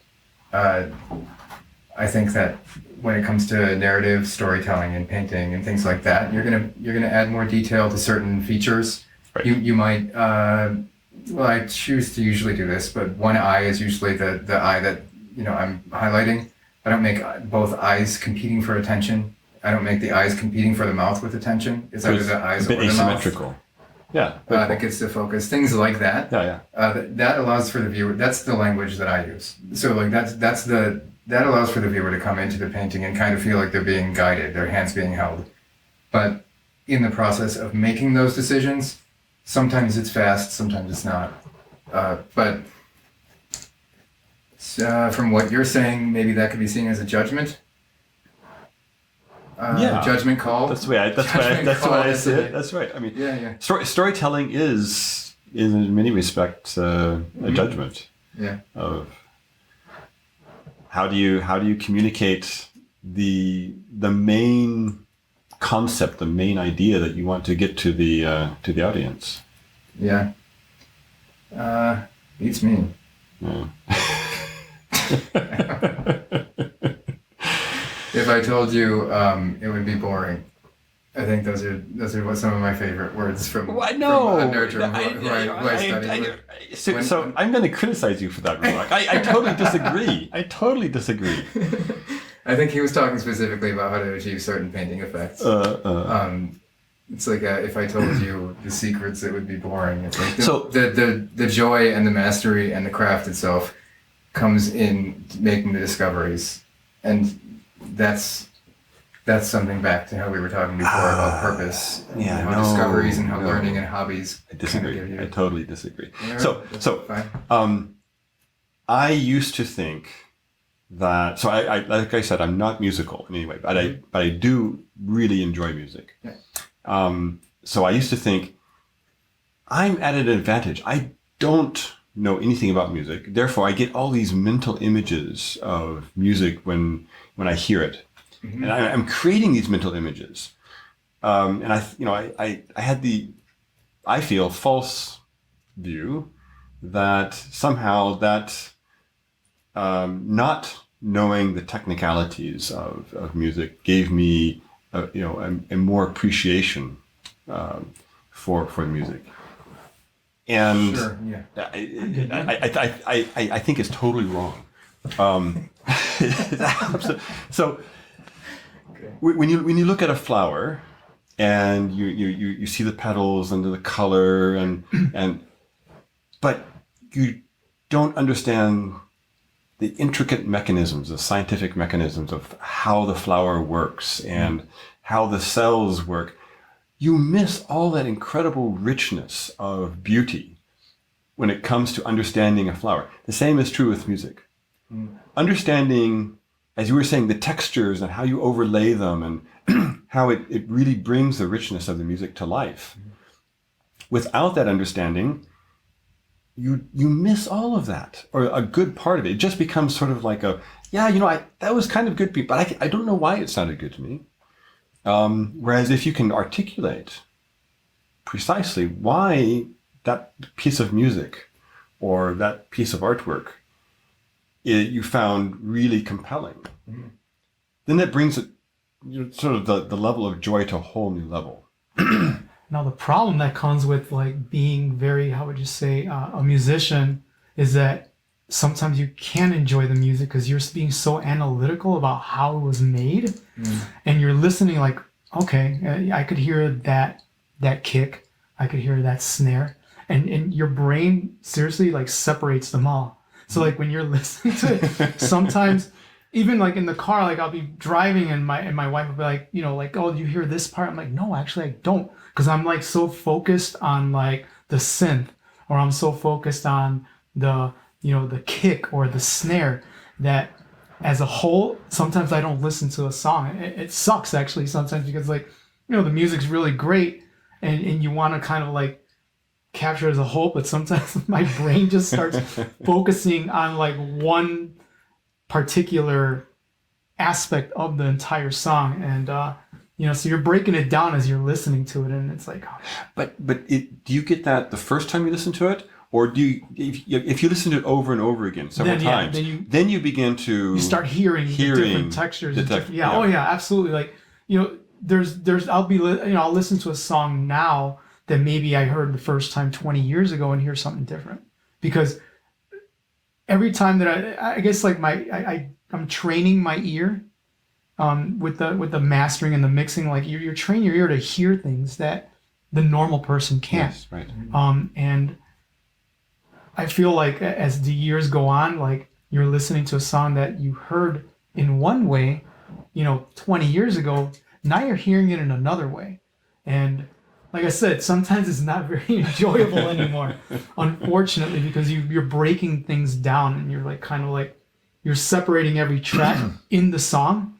Like every individual, the vocals, how are these vocals processed, like you can tell that they're layered, you can tell that there's like this amount of reverb in them and delay, etc. It's like, man, but yeah, you become very like analytical and robotic almost to like music, which sucks, because you want that organic part, that organic feeling of like listening to it and being like as a whole, and just listening to the story that's being told. Every song has a story. Absolutely. And how it relates to you, because that's how people fall in love with songs and music in general, because like, this kind of relates to me in some way.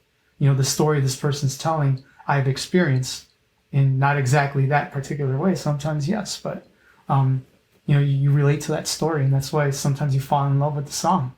It's not particularly the fact that you like the beat or you like the way the guitars are. It's just the actual story that's coming from it.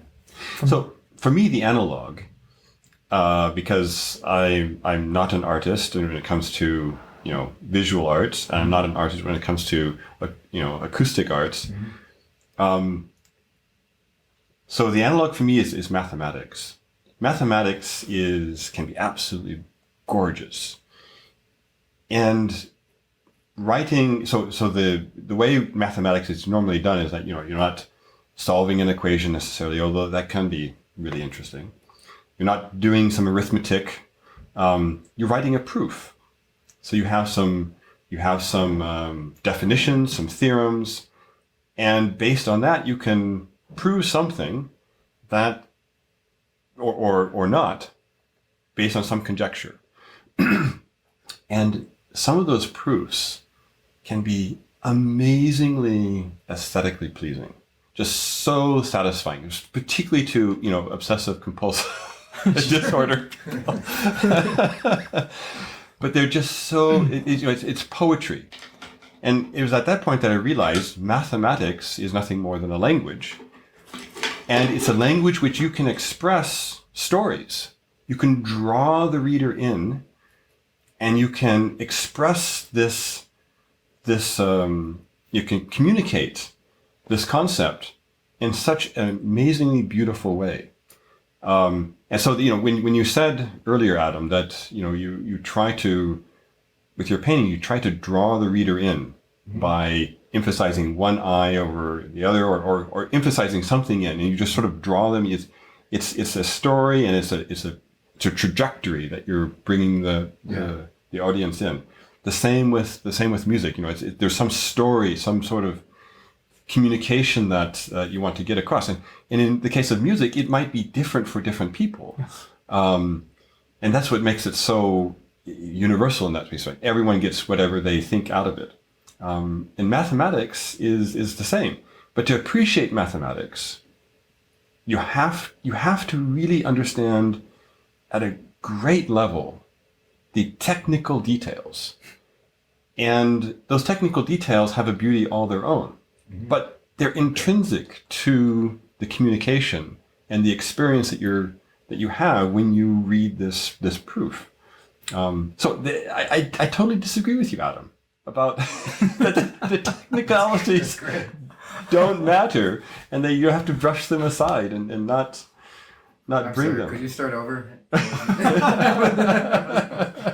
I stopped listening when you said that. Yeah, okay, you made your point. Fair enough.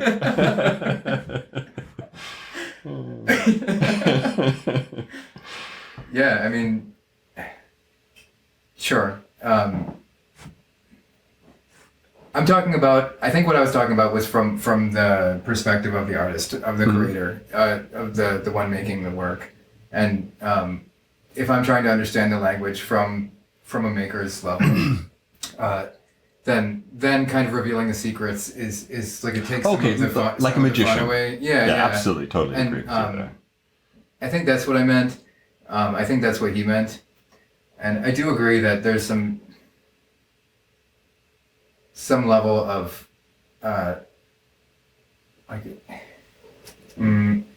maybe, I don't know the term, like maybe you could say like the charm of like an amateur naivety or something that might lend itself well to the end product. Right. Like someone said when I was there studying, also another thing was I would rather read a book about a person who knew nothing about. I would rather read a book about castles written by a person who knew nothing about castles than someone who built castles. And I guess that's a similar premise. I totally understand. So oftentimes the best descriptions of science are not from the people who discovered the idea or that part of science, but from those who were outside of it and had to make that journey themselves to try to understand, and then they can interpret it. They can interpret it. Yes. In a way which is layman's terms, I guess you can say. Yeah, layman's terms, or that you get to the point rather than dealing in all of the low-level details. Gotcha. You can lose sight of the forest for all of the trees. Mm-hmm. Absolutely. I think we've killed that topic, have we? Yeah, we did a fine job killing it first, and then resurrecting it. And it was good. We're all doomed anyway. No, I think we did a fine job. We're doomed, did you say? Yeah, we're all doomed anyway. It's kind of like the general consensus of today's conversation. Yeah, that's the name. And no matter what it is, we're doomed. The nihilism is creeping in. Yes. Oh no, where did our morals go? I thought we all wanted to save the world. What is your motivation for working in music early on? Were you drawn to it? Were you drawn to it in a way that you couldn't explain, or was there a straight line of influences? I think as far as like obviously my entry into it was DJing. Yeah. It's definitely influences going out, I know it was funny and you can't really kind of fathom it right now, but like as a 11 and 12-year-old, I was going to parties Like there would be these church hall parties that would happen in my neighborhood. I grew up in the back of the yards neighborhood in the southwest side of Chicago, and you know, I would say, you know, pretty bad neighborhood, you know, gang infested. I think for me the allure of like finding an outlet besides like becoming a gangbanger or just being a troublemaker in general, was one aspect of like, hey, you know, this is cool. Like the DJing thing was not how it is now, where it's like, you know, where, how would you say, where DJs are like revered as like fucking gods or something, some of them. And back then it was like the DJ was put in a corner, hidden, or in a booth hidden, and you won't even see him. You know, it was kind of where, you know, you were dancing.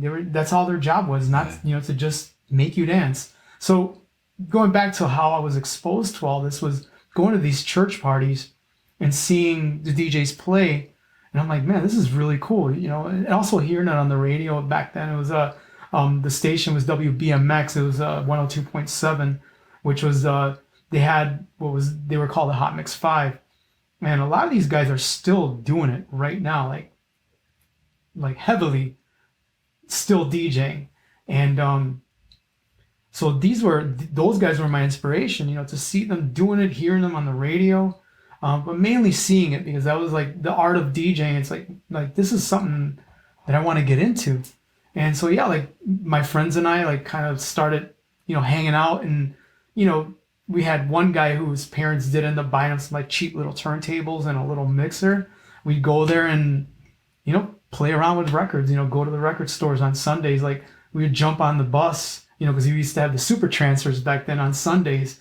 So you'd be able to go with that super transfer and go all over the city and you know, use your, you know, go on the bus. So we'd go up north to, you know, actually, where do we go? We go to downtown Rolling Stone Records. We'd go to Evergreen Plaza on the southwest side, which had another record store there, and yeah, just buy records, go and play them. And you know, then eventually it became like it was my intention was it for never to become what it became for me. It was always fun, you know, it was just out of fun, just DJing. But then, you know, I guess I became pretty good at what I did and ended up, you know, getting booked for gigs, you know, and you know, it blew up to what it did. And you know, I feel very fortunate that I was able to experience all that I have been throughout my entire DJ career, because I know a lot of guys don't. You know, they stay, you know, DJing at home. They stay, you know, maybe DJing for a friend's party. But I was very fortunate to be able to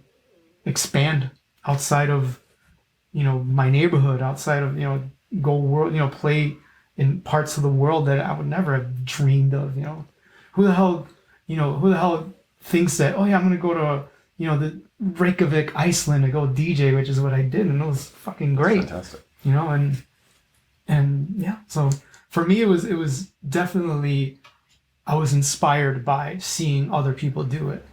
And you know, obviously the love of music, because that was a big thing. You know, I was always around music growing up with my parents and everything. There was always music around, and definitely that. I mean, the love of music and the art of learning something, and that I really attribute the DJing early on to keeping me out of trouble. And you know, not that I ever probably would have joined a gang, because I was always very suspicious of that. Even as a kid, I'm like, why are, like, I was always like wanting to meet girls. And so like for me, seeing a bunch of guys always hanging around each other and that's all they did, it's like, You know, I almost asked that. you know, it's like, what's the point? Like, I'm sorry, like my thing is like, what's the point of you starting trouble, fighting other people, and just a bunch of dudes hanging around? I've heard that so many times in different podcasts from musicians, that their reason for starting to be musicians was to get girls, because it was the only way that made sense for it to be possible. And I mean, for me, that was, I assume was also part of the case, because you know, as a kid, I was like, you know, overweight, and it's like not, you know, whatever. I was a fat kid, and it's like, you know, I guess normally girls wouldn't look at you, you know, give you a second chance or even a first look. But if you're a DJ, You know, it seems like a really common story. it changes the dynamics. Yeah. It sure does. Yeah, it puts power in your hands for sure. That's good. I mean, I guess I don't know if that's good. I can't say that's good at all on all aspects, but it certainly did help early on. Good. You know, to like meet girls and just the party. Mm-hmm. But I mean, that's like I said, it's all I've known. As a kid, like you think at 11 years old, going out to parties, going out to these like, not only hall parties but like basement parties on the south side was a big thing. Daytime parties, like ditching school to go to these parties and DJing at them, and experiencing a lot of things that at an early age that most people probably wouldn't. The gay culture, which was something more or less like kind of kept under wraps, especially on the south side, especially with how would you say, the minorities. You're raised a certain way, and when you see this, one story that I love to tell is like growing up, I went to this party. It was this guy named Troy Winston who used to throw these parties in his basement on the weekends, and I remember being there, and I know Troy was gay, and so I remember seeing these parties were filled with like gangbangers. They were filled with, new wavers, house people, everything. It was really a very diverse crowd. But the thing that I remember that really stuck out one time for me was that I remember seeing these really hard-looking gangbanger guys, and all of a sudden I seen them kiss. And so I'm like, I told my friend John, like, wait, am I seeing what I'm seeing? Like, we're kids. I'm like 12 years old, 13 years old, seeing gay gangbangers. So like, and the crazy part is I guess like this place was a safe place for everyone. You know what I mean? Troy made this a safe place for these guys that outside of there, they have to be these hard asses, but they were who they were. And it was pretty wild. I mean, that's awesome. Yeah, it was pretty wild to see. I mean, as a kid, when you're exposed to that, you can't be, how would you say, at that point, you're not going to experience that. You would never ever, at least for me, it was like I never had that hatred or like prejudice toward people that were different than me, no matter what it was, whether you're gay, you're black, you're white. Like, and even my mom, also told me, she's like, how she used to tell me, she was like that, of course she was very religious, so she's like, only God can judge these people. You can't, and you shouldn't. And I mean, that's probably one good thing, I guess, that I got from religion. Right. that not to judge anyone. Again, going back to the judgment thing. To judge anyone. To judge anyone. You can judge fine. Yeah, so you can't judge anyone. Okay. Well, you shouldn't. I mean, of course you're going to, but yeah, so that's kind of my thing with DJing and music in general, how it started.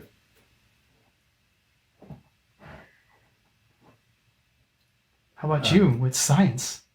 Was this always a love of it as a kid? Or did you? So I think it started with my father, who always enjoyed science, but he was always one to ask these, the questions we always asked.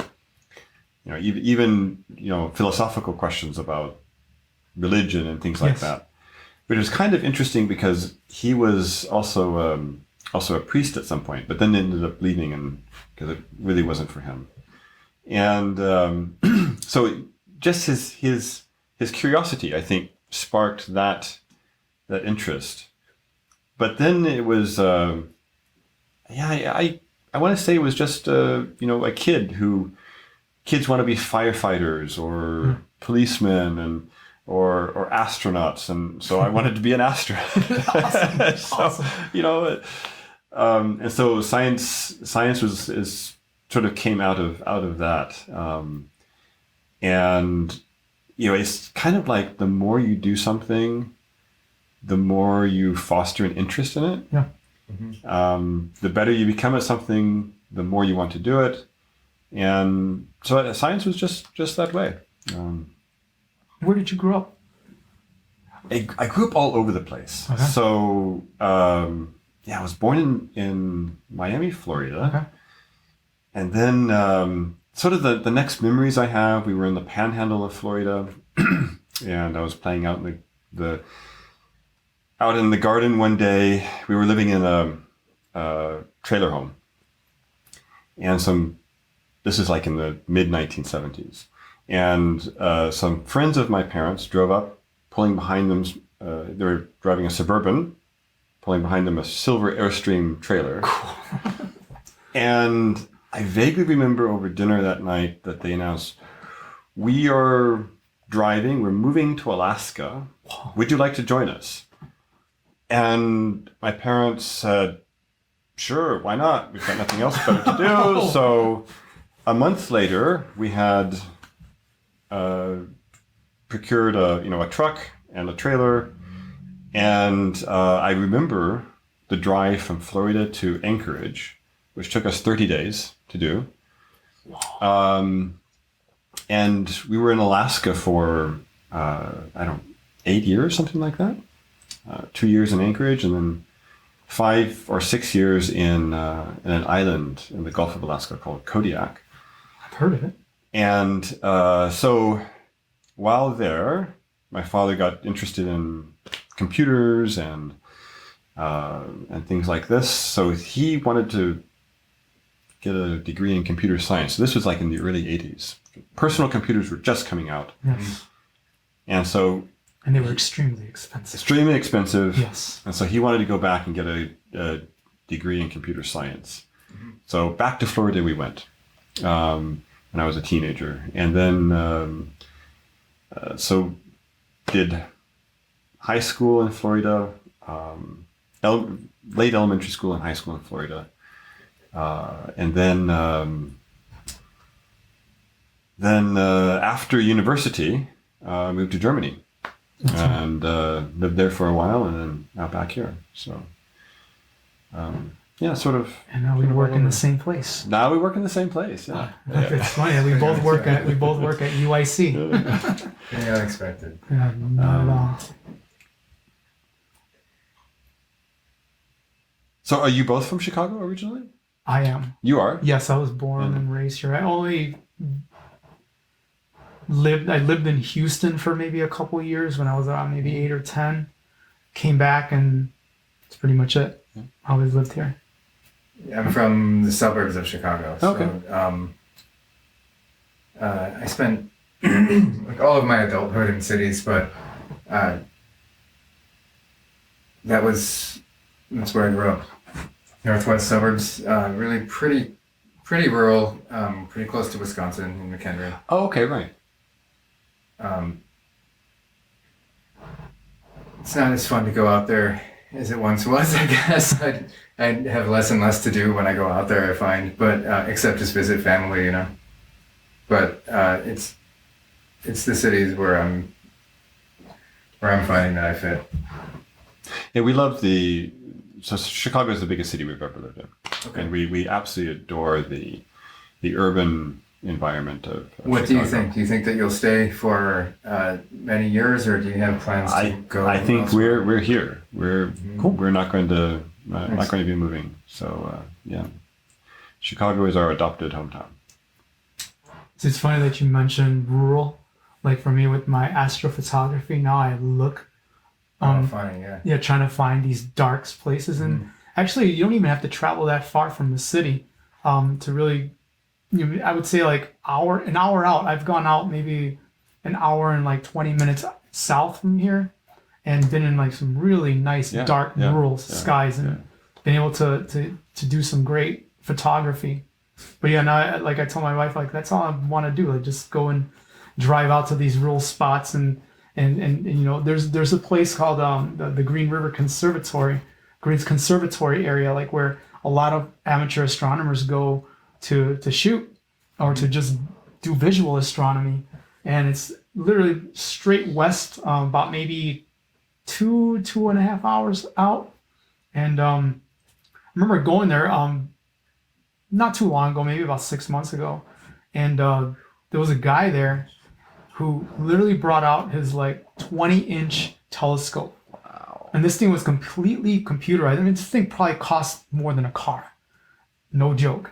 It was massive. I mean, it was, you had to in order to view the eyepiece, you had to get up on a ladder. And like you brought this thing out but the views, I mean, just to be able to see what you're able to see through that was mind blowing. Because I mean, it's like, all right, you're taking, and my thing is like you're doing the photography, you're taking the pictures, you're capturing them. But when you actually are seeing these things, like these nebulas with your eyes, even though of course they don't look as colorful, but just what you're looking at, it's just mind blowing still. And so it was really nice to be able to view through that telescope. But some of these people are really serious about that hobby. I mean, extremely serious. Me, not so much yet, because I still have a lot of other things going on. But I feel like the older I'm going to get, closer. Seems a lot to invest in. Also, it is. It's very expensive. So, do any of the purists grind their own mirrors these days? I don't see that much anymore. I know that there are people that still do that, but I personally, no, I don't see that much anymore. I think a lot of the equipment that's out there now is very well made to the point where they don't really need to do that. But of course, some of the purists are going to they're going to polish their own mirrors and do what they're going to do, and even build their own telescopes. But I don't think I'll ever get to that point. I'm happy with the technology that's been made available to us and has made astronomy in general very accessible. Because I think if you go back, even 10 years, like it really has taught me patience, a lot of patience, even though it's been made a lot easier. But I just can't imagine, astronomers even 10, 15 years ago, how they were able to accomplish what I'm able to do now, because it's so time consuming. I mean, it's so time consuming. And honestly, the technology is fun in its own right. Oh yeah, absolutely. Yeah. I love it. I love when something new comes out. It's like, all right, is this going to work out for me? How is this going to make me waste less time during my setup, so like that I can spend more time capturing photons. Like that's my goal. It's like to have less time setting up and more time actually doing the capturing, and all right. And that's a really big deal, especially here in the city where you don't have the light pollution, number one, and then also just like you're doing it from your backyard, so you want to set up quickly, and you have obstruction, so you don't have as long as the time as like if you're out in the open field, you have maybe 4 or 5 hours to capture before it gets into my house or the garage. Yes. So I truly appreciate the technological advances that have come out to make astronomy easier. Although it's still not as easy, it's still a lot of crap to deal with, but it's definitely much better. Yeah. I almost had the final mark, and now I have to make this the final mark. Okay. Do you get to see it now? Just about, yeah. All right. I think that I want to add one more thing, just because I feel like there's not enough. I haven't described one form enough. Oh, that totally helps. Okay.